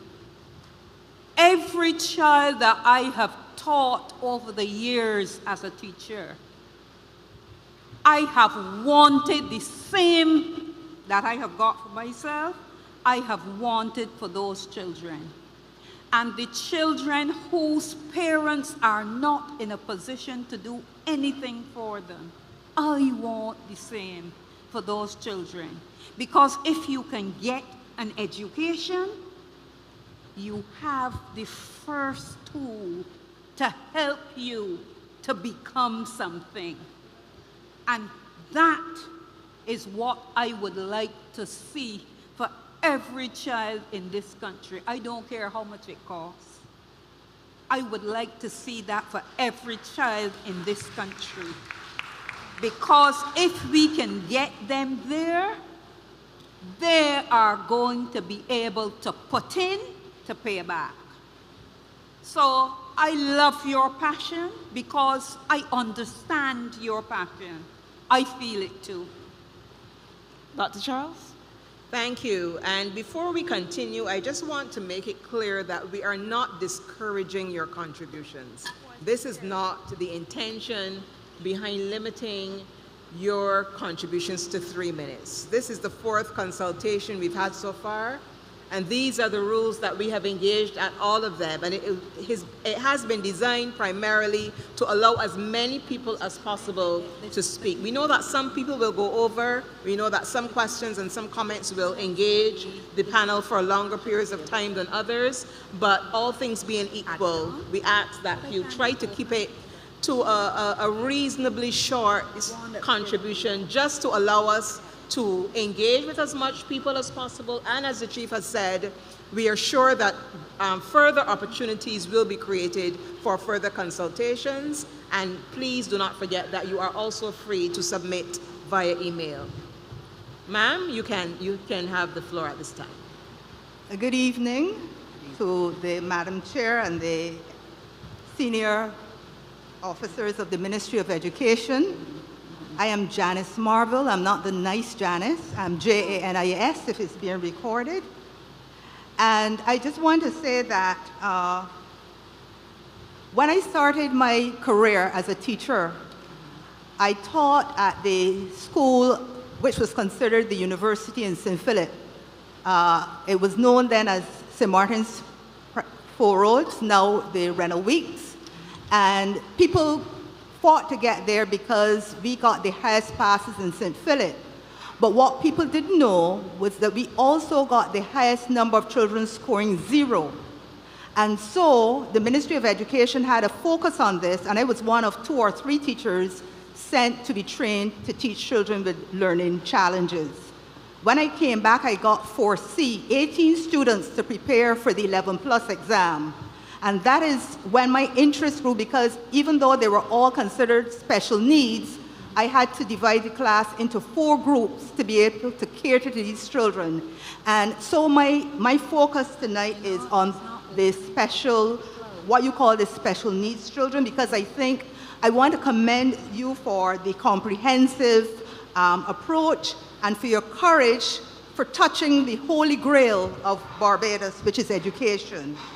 But I feel that you need to unpack a little more special needs so that we don't lump them all together. And for that reason, I think on page 4, when you have what are the barriers to student success, I would like to see included inadequate support for neurodiversity or additional needs. Because if it is placed there, then there will be focus given to it. We have already talked about the need to reward the teachers, so I wouldn't go on that. Sorry, excuse me. You said inadequate support for neurodiversity? Or additional needs. Thank you, thank you. Right. I want to commend the inclusion of emotional intelligence, because research shows that the leaders of the future who will be the most effective ones are those who are high in EQ and not IQ. But also want to have a focus on self-esteem, because research shows that children with additional needs also have low self-esteem, and I think that needs to be given focus. On page 19, you talked about what do these reform mean for my child, and you have 3 students there. So even though it may be implied that the student with additional needs is included there, I think it needs to be explicit so they see themselves there. On page 24, skills training, and this is why I think that we need to unpack the special needs a little bit more, because when we lump them all together, we may miss that they're children who have different needs. And so the part which has skills training, graduates of special education programs to exit with certified skills such as cosmetology, barbering, plumbing, gardening, landscaping, and auto mechanics. I think that this needs a little bit more fleshing out, because my daughter who spoke before me, Dr. Issa Marvel, is a child with additional needs. She's a high-functioning dyslexic, but it did not emerge until she was doing her doctorate, and we were having a meal with her mentor, and the mentor said to me, Isan comes to me with these high-flowing, exotic ideas, and I tell her, okay, Isan, I love it, go and write it. And when she comes back, it bears no resemblance to what she has said. And I said, did Isan tell that she is dyslexic? No. And how did they solve that? They gave her a tape recorder, record your ideas, and then type them out. End of story, end of problem, and she was able to go on. The last thing I want to touch on is partnership, and I'm happy that the Ministry of Education has reached where we were in 2018, because we formed a trust to focus on, to be a voice for children with neurodiversity and additional needs. And we approached the ministry to partner with them, and we approached private sector, business board, but we recognized that it didn't get the support because there's not a lot of understanding for this need. And UNICEF, we approached UNICEF, and UNICEF said to us, if the ministry would endorse the program, we will give you all the money.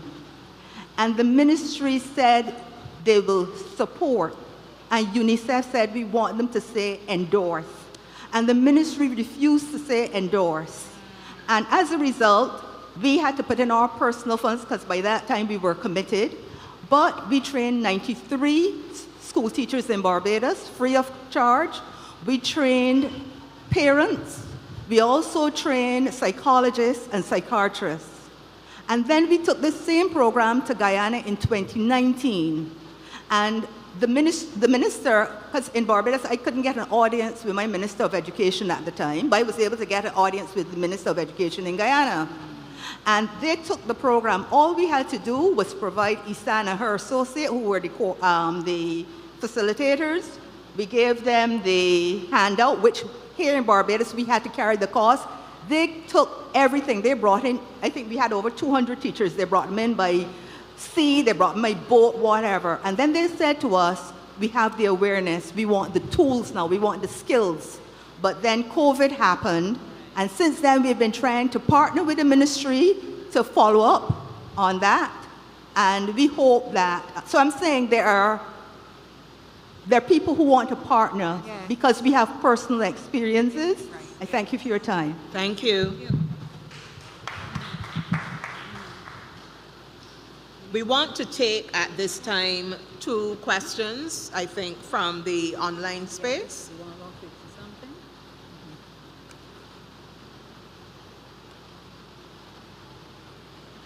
We have some people viewing online and they have been engaged with us. This question, will any consideration be given to expanding the cadre of special needs schools on the island?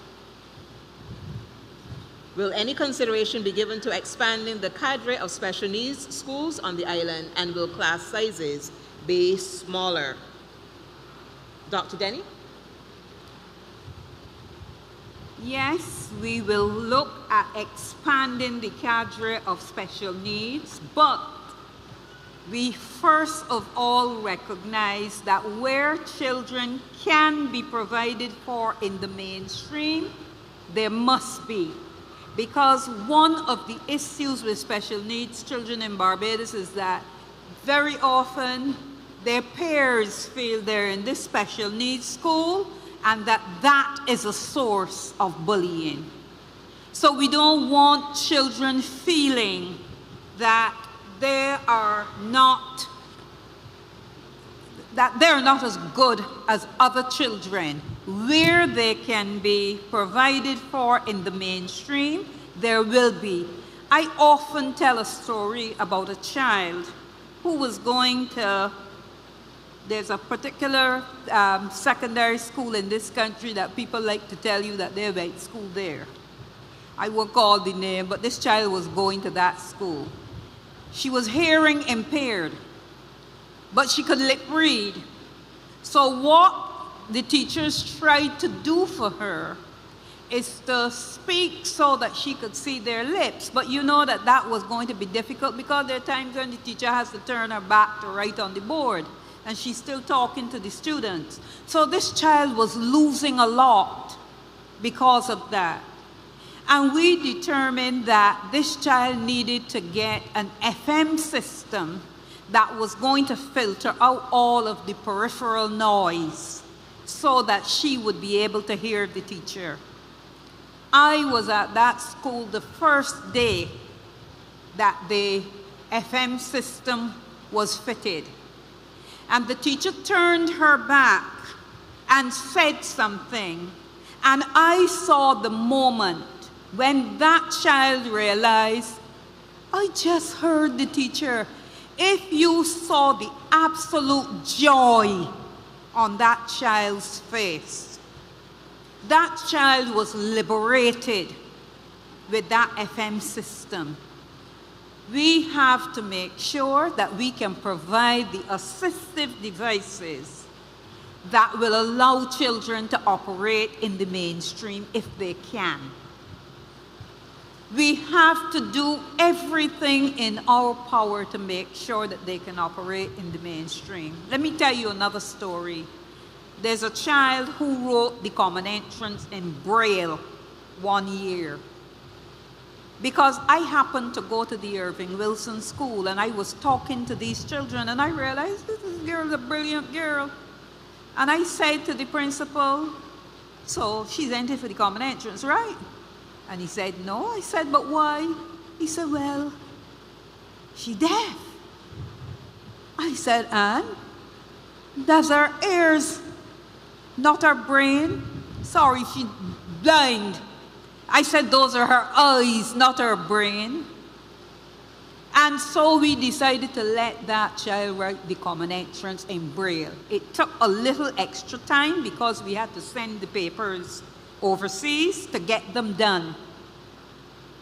But that child wrote the common entrance and passed for Comber Mayor. That child is now an attorney at law. because she was facilitated throughout the system. And that is one of the things I mean by not caring about how much it costs if it is going to allow the child to succeed. We had to pay to get all of her books, all of the material she was going to be using done in Braille, but it paid off for that child. So it is like the one sheep that Jesus went after. We have to make sure that we provide for the needs of these children. So therefore, we are going to attempt to deal with them in the mainstream first. But we recognize that everybody is not going to succeed in the mainstream. And therefore, we are going to ensure that we provide these facilities that can allow those children to succeed to their fullest potential. This country has signed the UN Convention on the Rights of People with Disabilities, and one of their primary rights is the right to an education to their fullest potential. We cannot continue to pay lip service to that.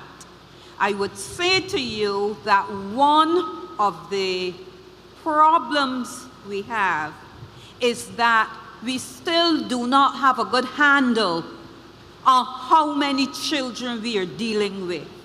So when we tell you we are going to provide facilities to accommodate these children, and we provide facilities to accommodate a certain number, we may then after that find out that we need to be dealing with more. So we need to get a good proper handle on how many children it is that we are supposed to be providing for, and then we are going to be in a better position to make sure that we can address the needs of all of these children to their fullest potential. Thank you, Dr. Denny. And before we allow the gentleman here to speak, just a comment from one of our online participants, a comment specifically addressed to Dr. Denny. I like your passion. Investment in our children is the way to go. So thank you so much for that comment. Sir, please state your name and you have the floor. Hi, good evening. My name is Vincent Jones. Last week I brought to you 9 questions, 5 of which were answered. I'm hoping to hear the reply to the other 4 tonight. As a citizen, father, old scholar, PTA member, Barbadian, I really need to have some more information on the how this change that is being proposed will be achieved. The document as prepared and presented is done very well. And for a person such as myself who is dyslexic, the pretty colors and images are wonderful to observe. Unfortunately, for me, I find the document lacking in operational content, which will assist me to understand the how. The Ministry of Education actually plans to execute this mammoth undertaking in the next year and 10 months, or as you said tonight, 3 years starting this year. The absence of a program that spells out the key milestones for some attributes such as assessments and reporting on the status of the buildings, the tendering process, budgetary considerations and estimates, and when the teachers will be retrained and made ready for 2025, for example. The lack of information makes it difficult for me to wrap my mind around the enormity of the task that awaits you as the Ministry of Education. On the one hand, you have said that 2025 will be the start of the reform process, and on another hand, it was indicated that the child that will be coming or becoming at a school that is going to become a senior college of excellence in 2025 will have to be transferred to a middle school. So if we're beginning the process in 2025, what is the child being transferred to? My task here is not to frustrate your intent or process, but to understand how it will be executed with the 4 officers assigned to the project execution unit and the additional 8 yet to be assigned. Certainly, I have become uncomfortable with the fact that given your delivery period is slated for 2025 school year, they have not yet been assigned. So let me help you to help me to reimagine your imagination. I want to posit that I have made a conservative estimate of approximately $200 million that will be needed or to be expended. My question is, could it be better spent by doing all you have said, that is, to bring every single primary and secondary school up to par through adjusting the current two-tier system? To provide the necessary human and other resources to the current system, which has not been maintained at optimum levels. To get a commitment from any government not to cut the education budget for the next 10 years. To increase teacher-to-student ratios and reduce class sizes in the schools that have the greater challenges at present, where teachers can spend up to 30% of their day dealing with behavioral challenges instead of teaching. By improving the standard and quality of our human resources, and by paying them accordingly, and by encouraging more meals into the system. By improving the school bus system, the transportation system, the WOS, and conducting a traffic study to see how best we can stagger school operating hours to address the congestion on our roads. Eliminate the 11+, but ensure that the children do not proceed to secondary school without having the basic reading, writing, and arithmetic skills required. My time is about to run out, but I would appreciate seeing the data that inform your decision to move from a two-tier system to that of a three-tier system. What the perceived real benefits will be, when can the effects of the change be expected to be felt within the new system, and what references have been used for this determination. Our education is like our parliamentary system, like our constitution, like the health system, cornerstones of what has made Barbados what it is today. We must be careful in the amount of change introduced all at once, because if we introduce shock into the system, we could have some serious consequences. I thank you once again, and I appreciate it. Thank you so much, Mr. Jones. Okay, thank you so much, Mr. Jones. I'm a little bit, why so much at once? And we seem to be focusing on the 2025. Remember when we mentioned the 2025, we said that is the proposed date of start. Now, even if it was 2026, 2027, I want to debunk another myth out there. Another myth out there is that all of this is going to happen, brigadon back, bracks, wax palats, one time, and everybody is going to be thrown helter-skelter, and there's going to be a shock to the system, as you said. There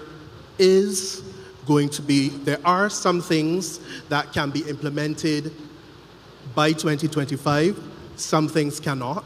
There are some things that can be implemented right away, as some of our questions earlier were asking about reading as an example.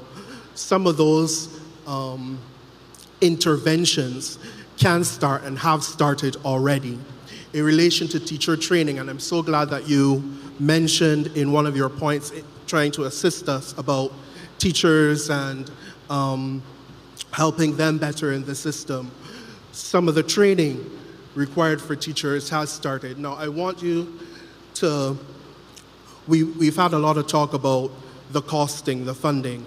We have not reached final proposal as yet. We are engaging with the public to hear your thoughts on the proposals thus far. We are making amendments to those proposals as we are currently even speaking, taking on your suggestions or considerations, thinking about some of those challenges that you guys have brought up as well, leading to a final proposal.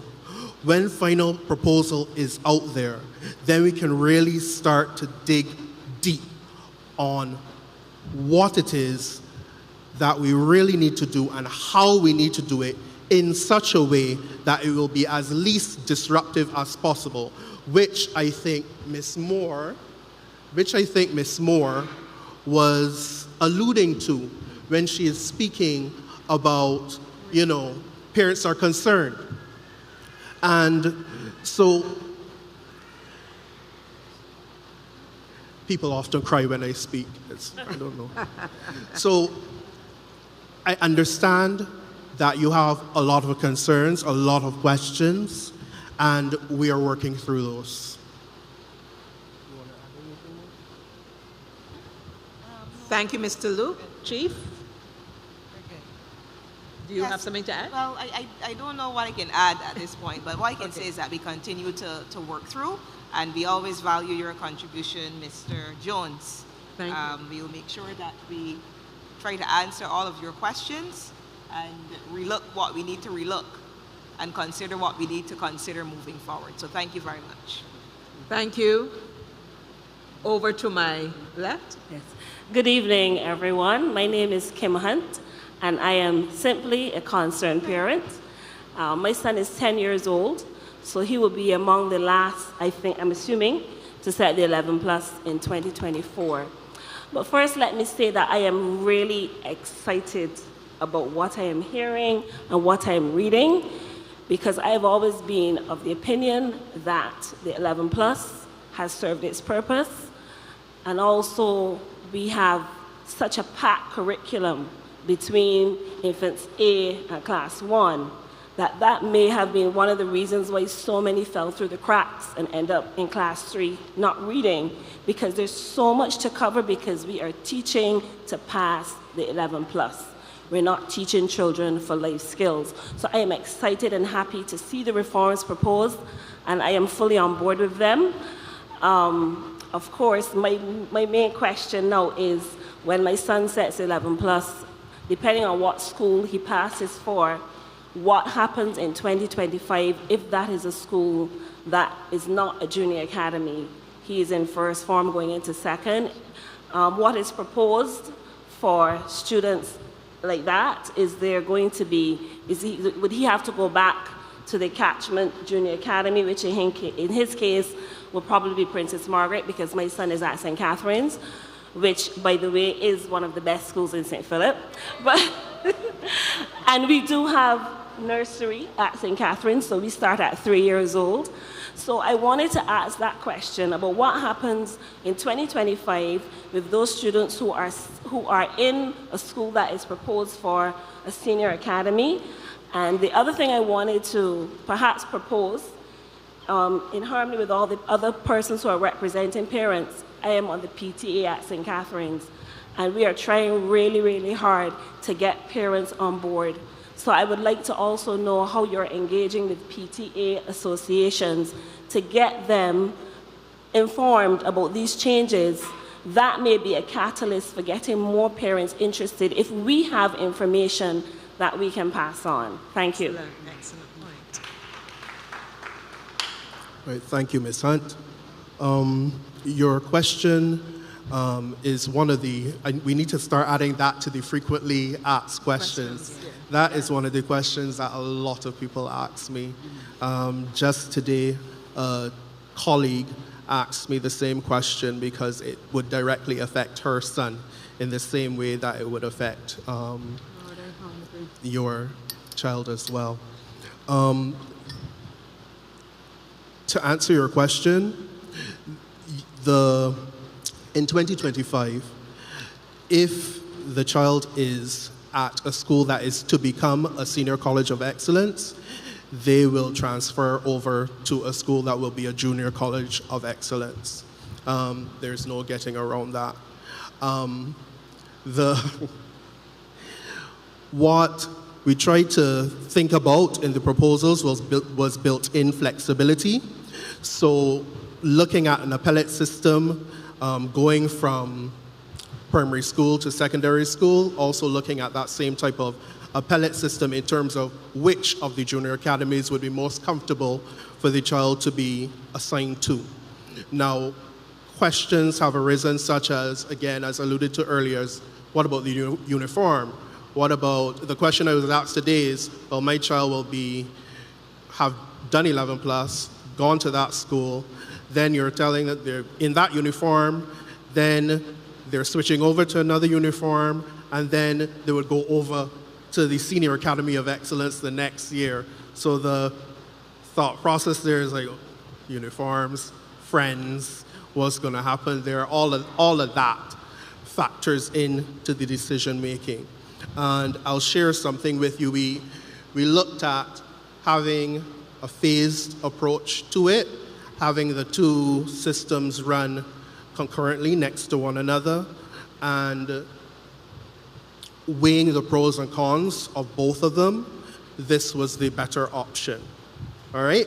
What we have discussed is providing lots of support, emotional, career-wise, etc., to those particular students, engaging with parents in particular for that cohort, so yourself and others in the same position, engaging with you separately to prepare you and the students for that eventuality and what it will mean and the specifics of it, engaging with you on more than one occasion as you go through the process. Thank you, Mr. Luke. You're welcome. We want to ask one more question from the online viewers. Are there any plans to keep single-sex secondary schools in Barbados? Are there any plans to keep single-sex secondary schools in Barbados? Dr. Denny, you want to take this one? Yes, the proposals recognize that parents and some teachers want to have single-sex schools. So having listened to all of those consultations that we had, we did put in a recommendation for keeping the two single-sex schools that we now have.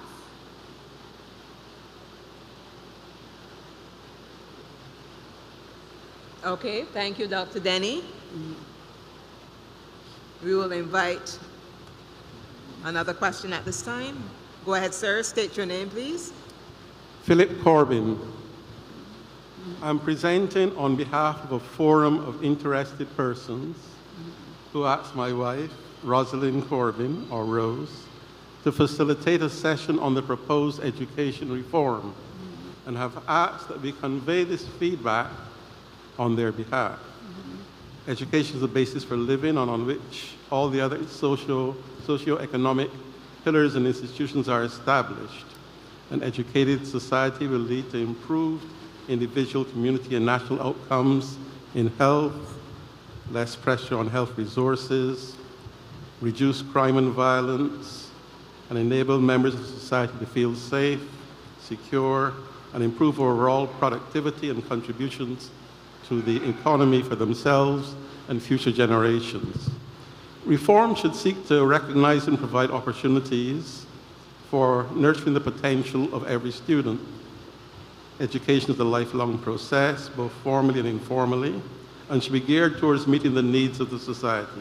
As a nation, we should resist the external influences on how we deliver education and what we offer to our children. There's a steady and deliberate imposition of external influences, even pressure, to respond to the global demands of certain groups and their agenda. A call was made for remediation at secondary schools for those children with challenges, those who are differently able, both intellectually or physically.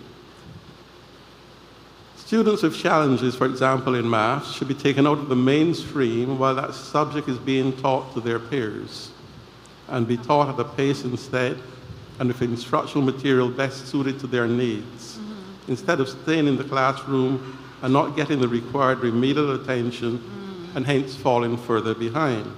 This also would allow the teacher to devote attention to the child who grasps the concepts and content at a faster pace. One of the participants in the forum made this recommendation drawing from her own experience with her child who attended a private primary school. It was commented that we should draw from the best practices that exist, look at those schools which are doing well, both at the primary and secondary level, see what lends to their success in given subject areas and try to implement. There's a need for collaboration across and among schools and in subject areas. The primary school is a critical stage, and the analogy of a house foundation was given. If the foundation is not solid, the house will crumble. Therefore, the child leaving primary school for the solid foundation in literacy and numeracy will not be able to withstand the pressures of secondary schooling with the many subjects they now have to deal with. Someone asked that the Alma Paris model be revisited and the best practices and lessons learned from that model. As you intend to assess students on entering primary school and transition to secondary school in terms of their readiness, a request was made that children be tested on entering primary school in the areas of hearing, sight, speech, and dyslexia. I thank you. Yeah. Thank you, sir.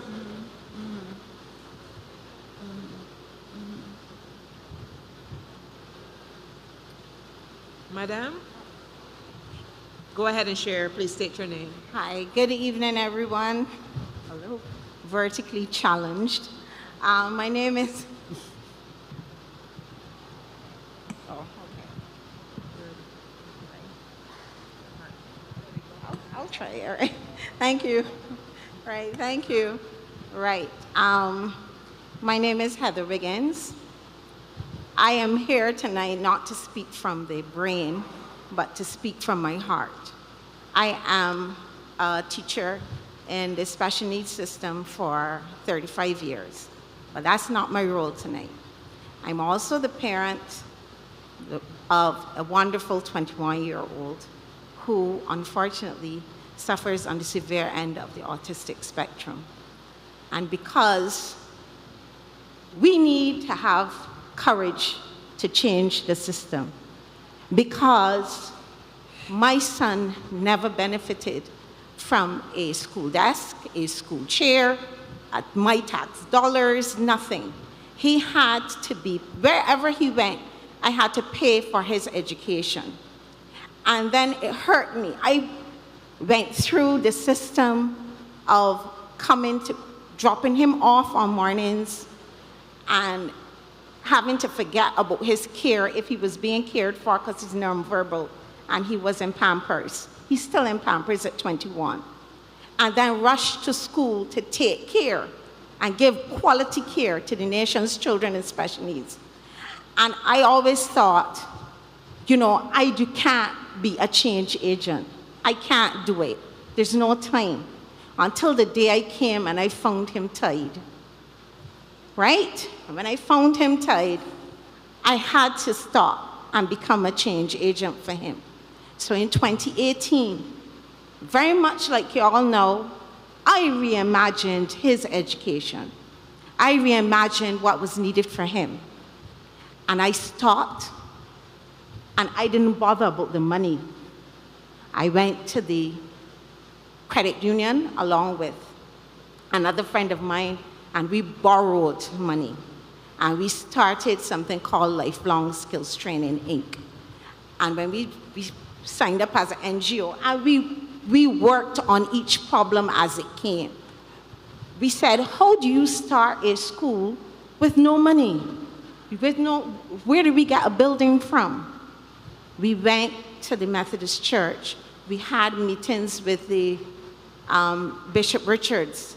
And he said, look for any Methodist church in this James Street, Spicedown Circuit, that will suit your needs. And we said, you know what? Hero, our heroine, Sarah Angill Methodist Church, suits what we would want to do. We started in 2018 with 9 students, including my son, and $40,000 in debt. And we said, we are going to start. We didn't worry about how we would continue. We said we would meet those challenges as they come. We are smart enough and bright enough to problem solve our way through this. And we did. Fast forward to 2023, we started with 9 students. We're now 68 young people strong. And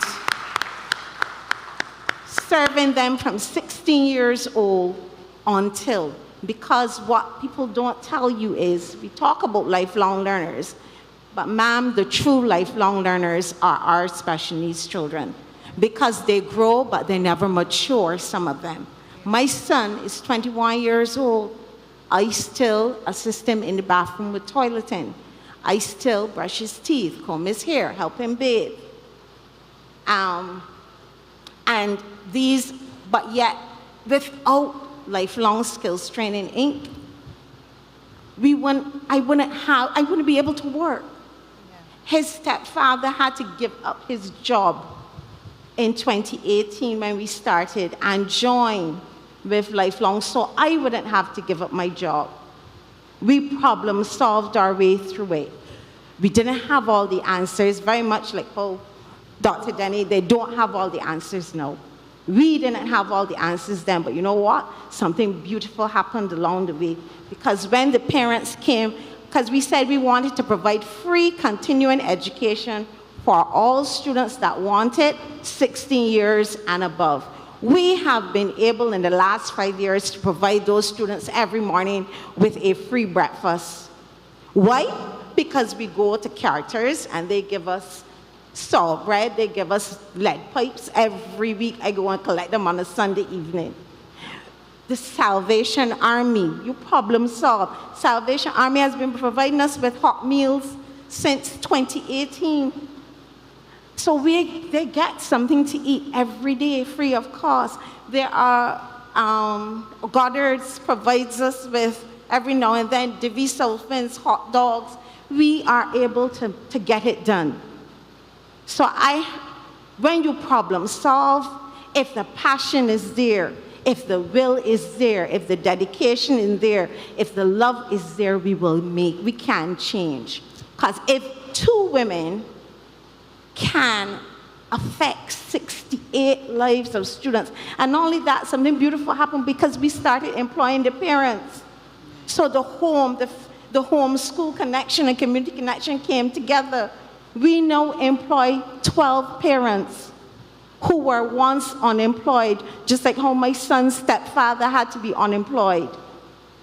We now employ 12 parents there, going to school with their children that they weren't able to, because they gave up their jobs because they weren't being treated well in the system we had.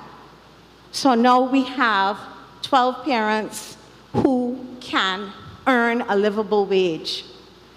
And we had Legacy Foundation come on board, give us money. We bent up there, we begged, just like how Dr. Denny and them are going to have to go out there and beg. We went out there, we begged. We got money from Legacy. We got money from all kinds of people. We got insurance companies. And eventually, the government of Barbados came on board and gave us a subvention. The Ministry of Education, we now get a subvention from them. We're still not fully where we want to be yet because our budget, unfortunately, we have moved from 38 students fast up to almost 70 now. So now we need more resources and whatnot, but we have plans. We got resourceful. We went out there to the agencies in Barbados and the charities in Barbados who will help, and we have gotten funding. We've gotten additional funding. And now we're moving from focusing on our parents and helping our children to now opening up the first mini-mart in Barbados in March 2024 in the name of Jesus to employ our students. Thank you, ma'am. So there are ways out there. We can't always be deterred by the money, how much it will cost. We can't always be deterred by the problems that exist. We have to have the will and the bravery to move forward. If 2 women can do that, and we're nobodies, we're still paying back the loans that we took out. If 2 women can help 68 families, what more can the government do? Thank you, ma'am. That was a very inspirational story from which we can learn quite a lot. Thank you, ma'am. Heather, I want to thank you so much for that submission. 2 things were abundantly clear. You reminded us of the fact that where there's a will, there's a way. There's a way. And you showed us that indeed, on account of your son, there is a need to transform this education system. We cannot continue as we are. Thank you so much for sharing, Heather. Thank you. Thank you so much. Ma'am, go ahead, please. Good night, I'm Nicole Foster. I am an educator at the University of the West Indies and also a parent of 2 boys who will be directly impacted by what is being proposed by the ministry. I know that no one is challenging the need for educational reform, so it's misdirecting to engage on that level. We all agree we need reform.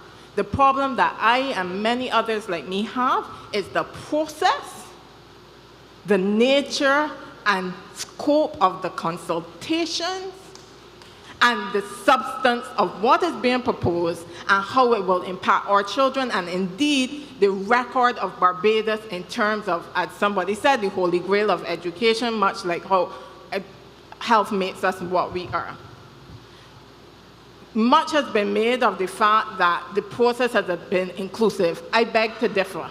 I am a parent who is engaged. I go to PTA meetings. I follow on my class chat, primary and secondary. This is the first opportunity I have had to hear about directly in the context of the consultations or to share my views direct, feed it in.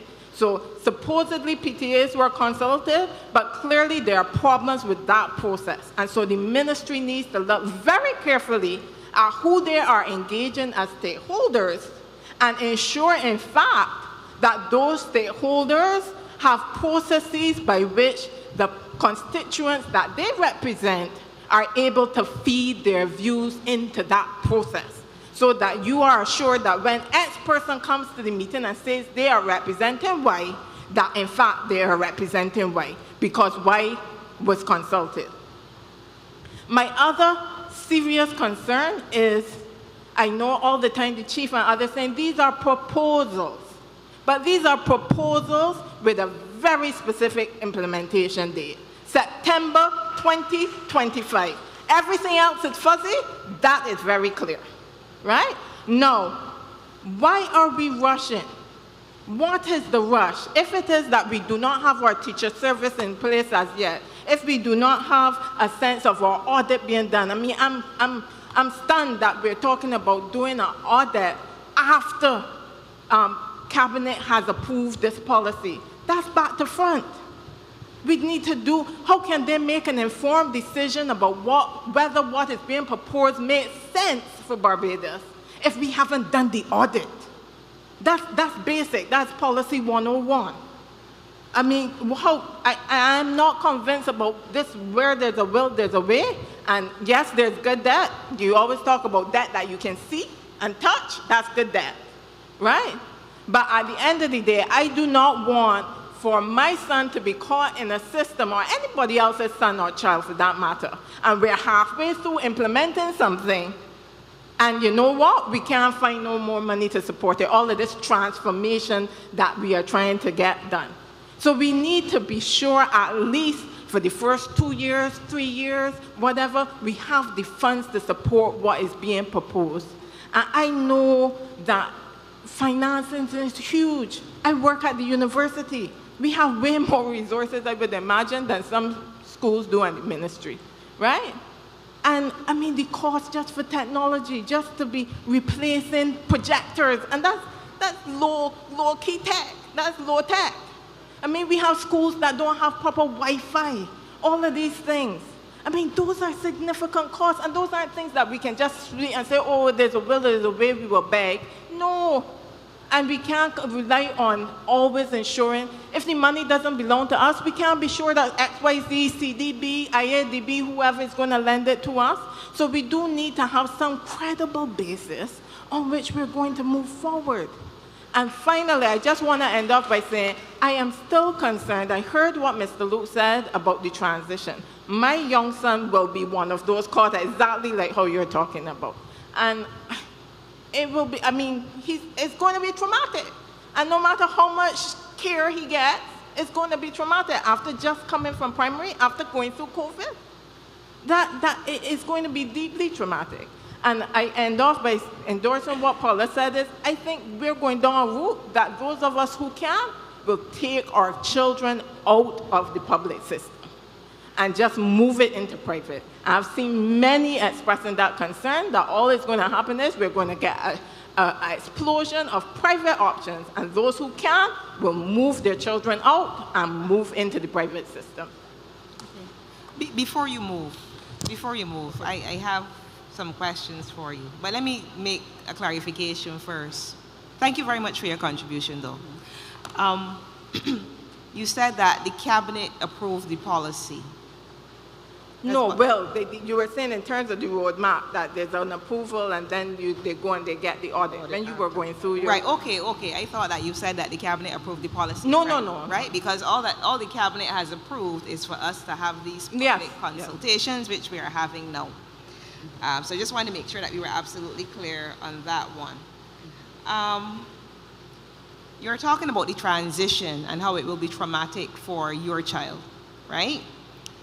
I want to find out from you, if we don't have that kind of transition or we don't have that kind of system, what do you think would be a better way to approach this? Because I'm hearing what people are feeling uncomfortable about. I want to know what you're comfortable with. And in the true spirit of consultation, I want you to share with me. Share with us. So I noted, for example, that Mr. Luke talked about a dual system. So for example, at the University of the West Indies, when we introduced the semester system, we moved from trimester to semester. And certainly, for example, in the law faculty, because we realized how we taught, it couldn't fit in the trimester, it couldn't fit easily into the semester model. Yeah. And so the campus had to make a decision that they were going to phase it in. And so I, for example, was at the K-Ville Law faculty during the time when K-Ville went semester, but I was a trimester student. So I took my breaks with everybody else, like the semester, but I was still taught along the trimester trajectory, because just how we were set up, it didn't really accommodate us making that transition in that way in the middle of teaching, having already started on the trimester system. And so, I mean, I haven't had an opportunity to reflect because I was only now collecting the information, you know, hearing about what was being proposed in terms of how we would transition, etc. But certainly, I would think I would more tend towards something like that, where maybe we allow them to fit, you know, we have something dual in much the way that we did in the campus, and the law faculty at least, where we recognize that what we were doing would be too disruptive if we tried to move over to a fully semester for every single person. Okay. All right, well, thank you very much for that submission. Thank you. Go ahead, ma'am. Good evening, Patrona Holder. The last speaker said some of the things that I wanted to say, but let's look on page 4. What are the barriers to student success? And I added infiltration and adoption of foreign cultures that have in many instances replaced the pride and values that was once Barbadian. There's a lot of infiltration of those foreign. My concern also is, I believe I'm the only person in this room who supports the retention of 11+, but I don't mind. It has nothing to do with the old school tie or anything like that. It seems as if 11+ is being blamed for everything on the sun that has happened in Barbados that has gone wrong with education. I'm getting that feeling. But in your reimagining education in Barbados FAQs, where it says comprehensive education was not a requirement, blah, etc., we have the industrial arts that is practiced in almost all of the secondary schools, and that prepares children for that. We have a program called Skills for Life, and we also have the CVQs and the various variations that are part of the secondary system. So I don't see how we can, you know, sit and write and say that our students are not adequately prepared when there are opportunities for them in secondary schools to take advantage of industrial arts and so on. Like most persons, I'm also concerned about the two-tier system. I really don't like the idea of my 14-year-old, not that I have a 14-year-old child, but a 14-year-old child making that decision to determine what he or she wants to be when they finish growing up. I think that all of the courses in secondary school should be exposed to children, like how it is being done now, and the child at maybe 16 or so, where they go and doing the CXCs and so on, can determine which of those subjects he or she wants to do. I heard the earlier speakers speak about lifelong learning and children being exposed and wanting to be a part of the education process. It isn't every subject that the child will want to, that a child does at secondary school, that he or she will want to take as an exam, because education and learning, they go hand in hand. Everything, it must not be for a certificate. So I think we need to reconsider that. Mr. Luke spoke about the system that is being offered, the two-tier that's being proposed, but it will not happen immediately. But this, I get a different meaning when I say implement education transformation policy and launch in 2025. Implementation means you're going to do it. There's no phasing anything. By 2025, Cabinet is going to sign off on this proposal, and it says policy. So proposal, policy. There doesn't seem to be any break in there for reconsideration. To me, it's already a done deal. Now, I would have done my own roadmap, my map, but not a roadmap, about how the children will be going from the schools and so on.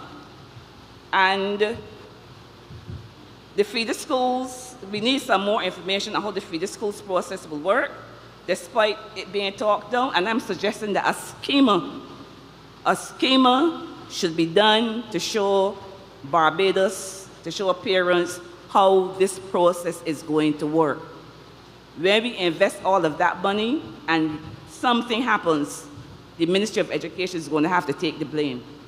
Persons, I know Dr. Denning, you would always tell me, Patrona, I'm visual. We all are. We are visual. We would like to see how this process is going to roll out. In the second tier, we know that some schools will be offering certain subjects. Let's say, and I know the minister spoke of her being lucky to be able to have a sports scholarship. And based on what is written in the document, sports will only be offered at a particular school. That's not true. Is the sports not be offered? I see Mr. Luke shaking his head. So I want that sports to be offered at all of the schools in the second tier. I read the response. All schools will offer some type of sports. One particular senior college of excellence will be focused on sports. So that particular school will do many subjects related to sport. So in addition to particular sports, they will do things like sports medicine, as an example. They will do things like anatomy, kinesthetics, those types of things. Well, I'm glad to hear, because so they will have a core curriculum. Each senior college of excellence will have a core, and then we'll have lots of electives based on what the identity of the school is. So if the identity of the school is a life science school, then they will focus on life sciences, but they will have a core. The core are things that you might recognize, like for obviously English, mathematics, and those types of things. And then there will be things that you will not recognize.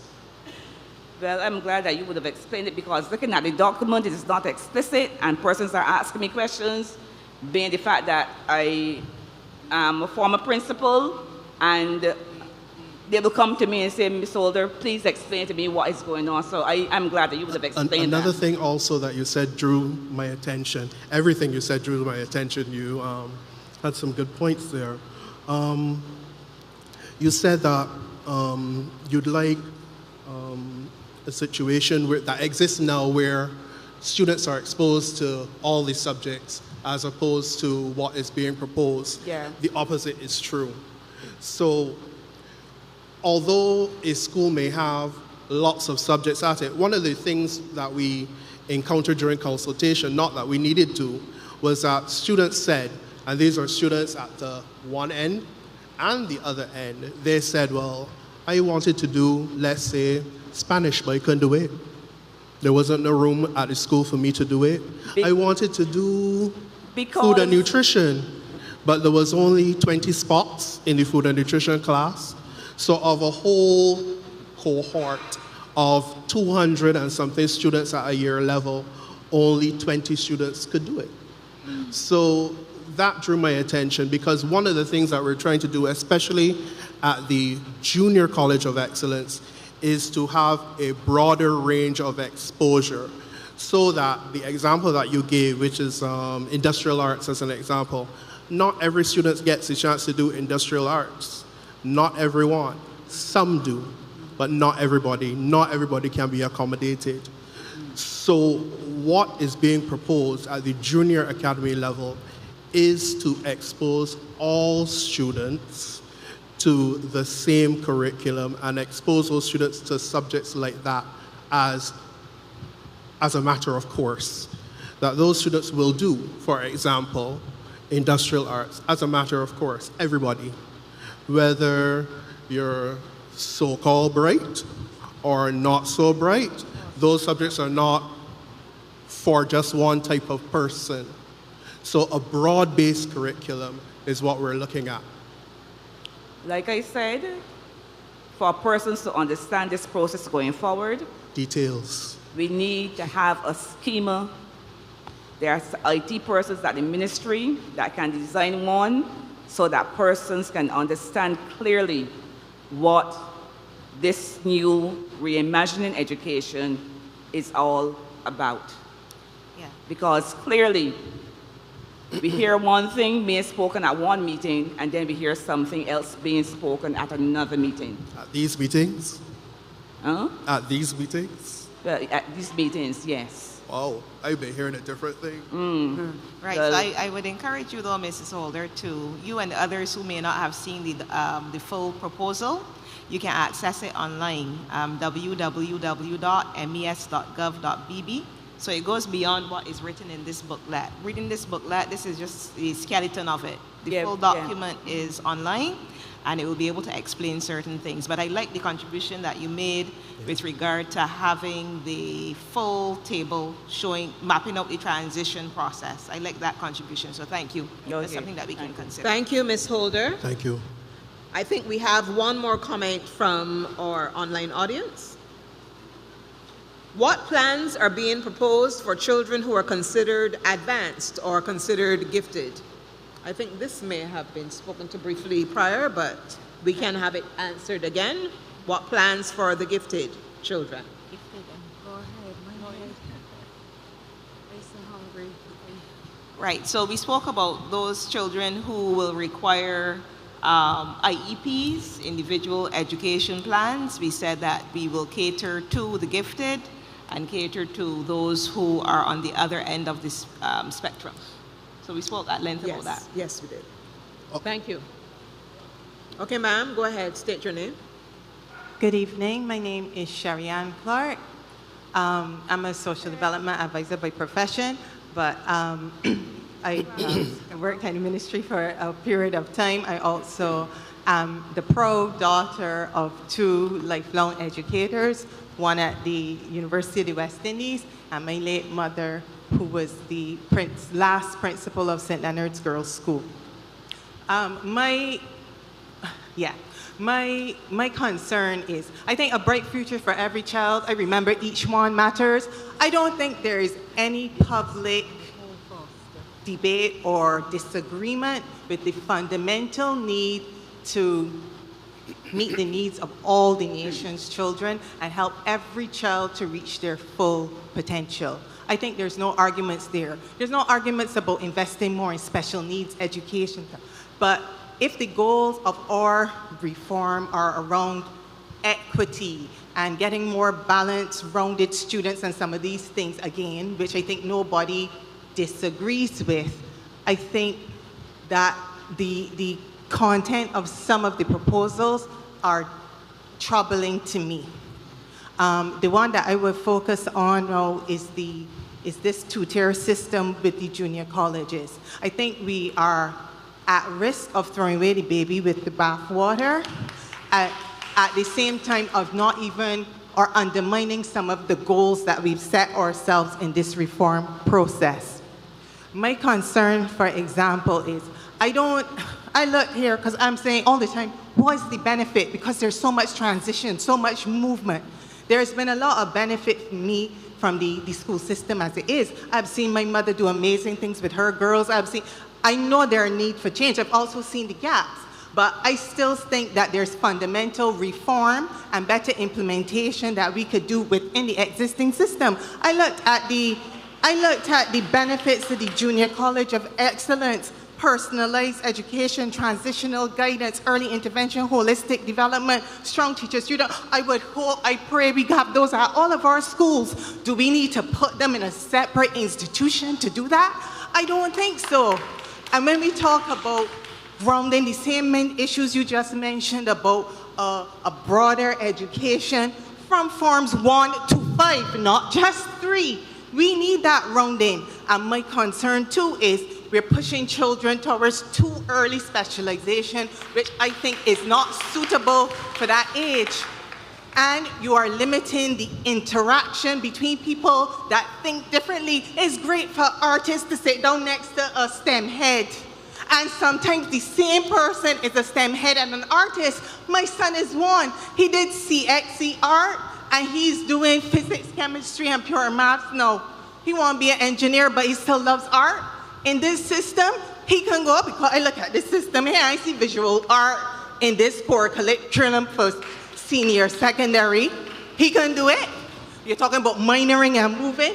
At this point in my life, the greatest friends I have, my support system, mental health, all these things we're talking about, what buffers me, I got my family, but I got my crew from school from 1st to 5th.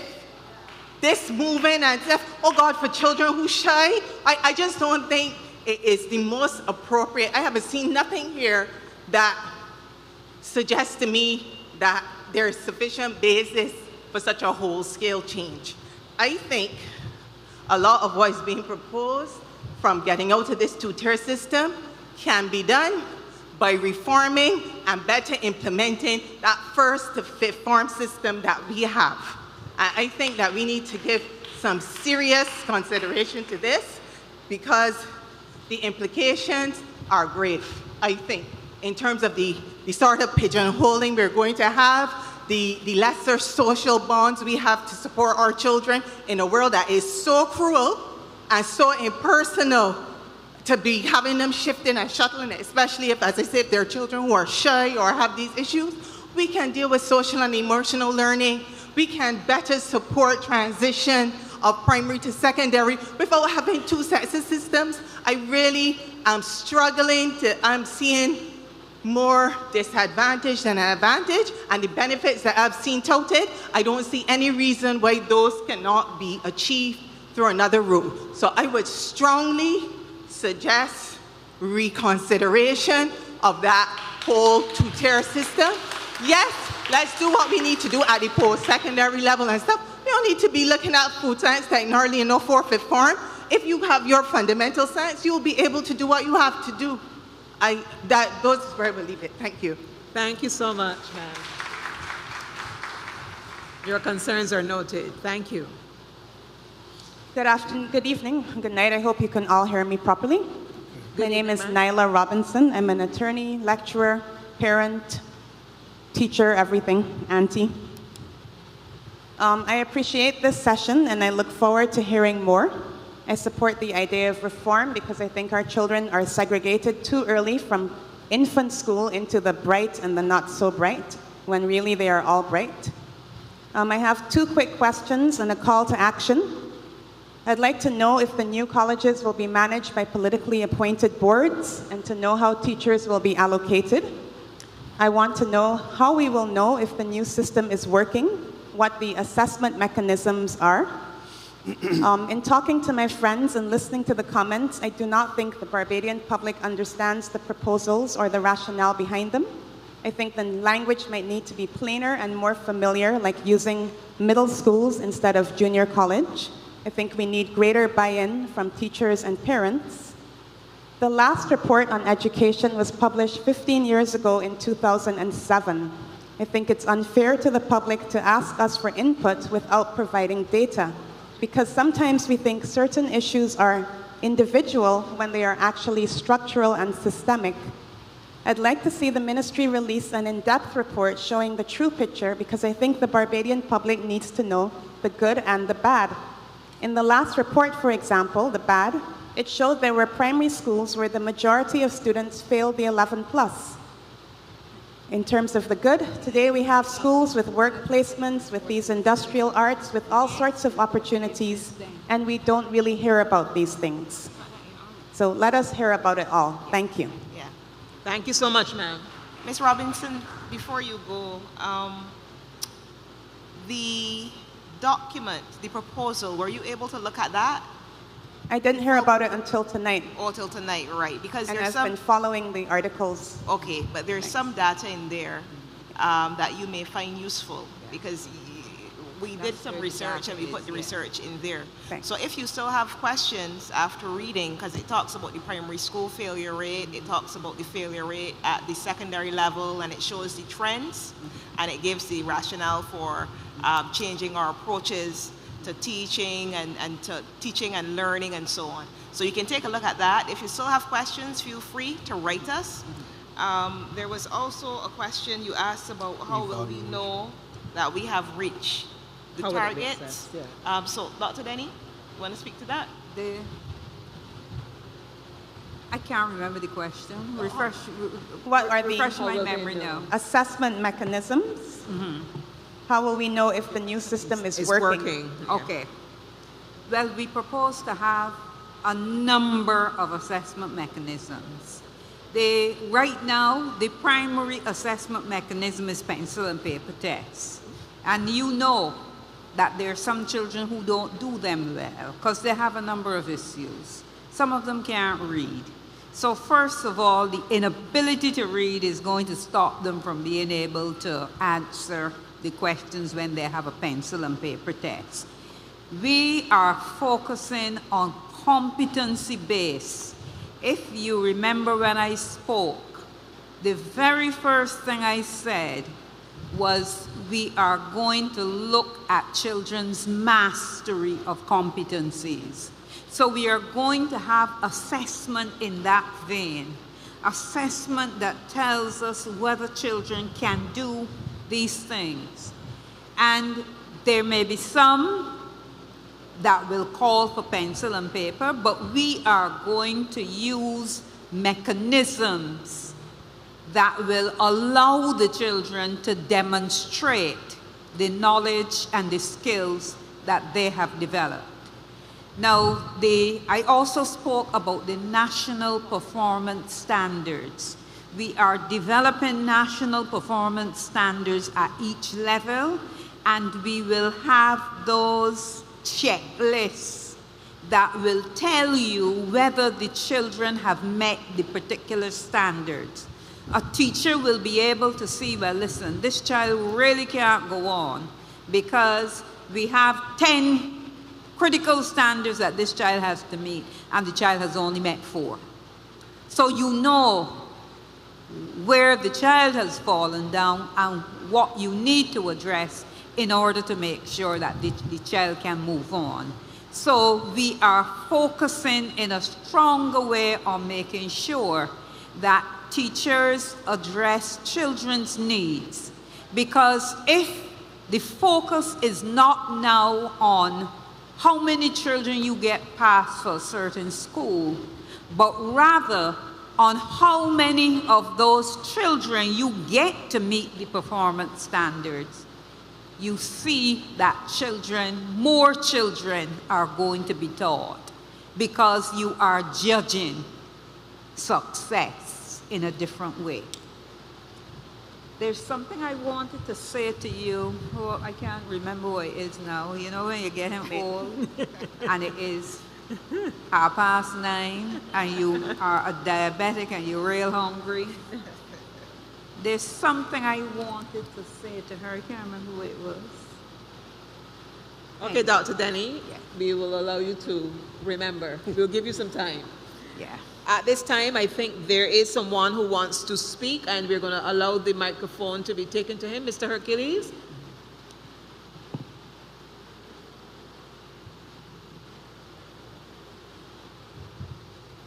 You can state your name, sir. Thank you very much indeed. Good evening all. My name is Gary Hornby. I'm a former teacher, educational psychologist. I spent the last 40 years of my career working as a teacher's college lecturer and university professor. But the most interesting time of my career was the 2 years I spent working for the government of Barbados as a consultant on special needs education in 97 and 98. And lots of interesting things went on. And that's when I first became aware that the 11 plus was actually holding back and damaging the careers, the education careers of many children in Barbados. And I spoke out against it then, and that was 25 years ago. Yep. So I'm very pleased to hear Dr. Rudder's here, and he knows about that. I'm very pleased to hear that it's now going to be abandoned. What I'd come to do tonight was to present evidence about key aspects of your proposals. I obviously don't have time to do that in 3 minutes, so I'm just going to give you the good news and the bad news. And if you want more information, I'm Gary Hornby. You can put my name into Google. You can put education change, secondary education change in Barbados into Google, and that will come up with the article that Dr. Pilgrim and Dr. Innes and I did in 2018, which sets out the rationale for our proposals for education change, which involve a lot of overlap with what you're doing, but some differences.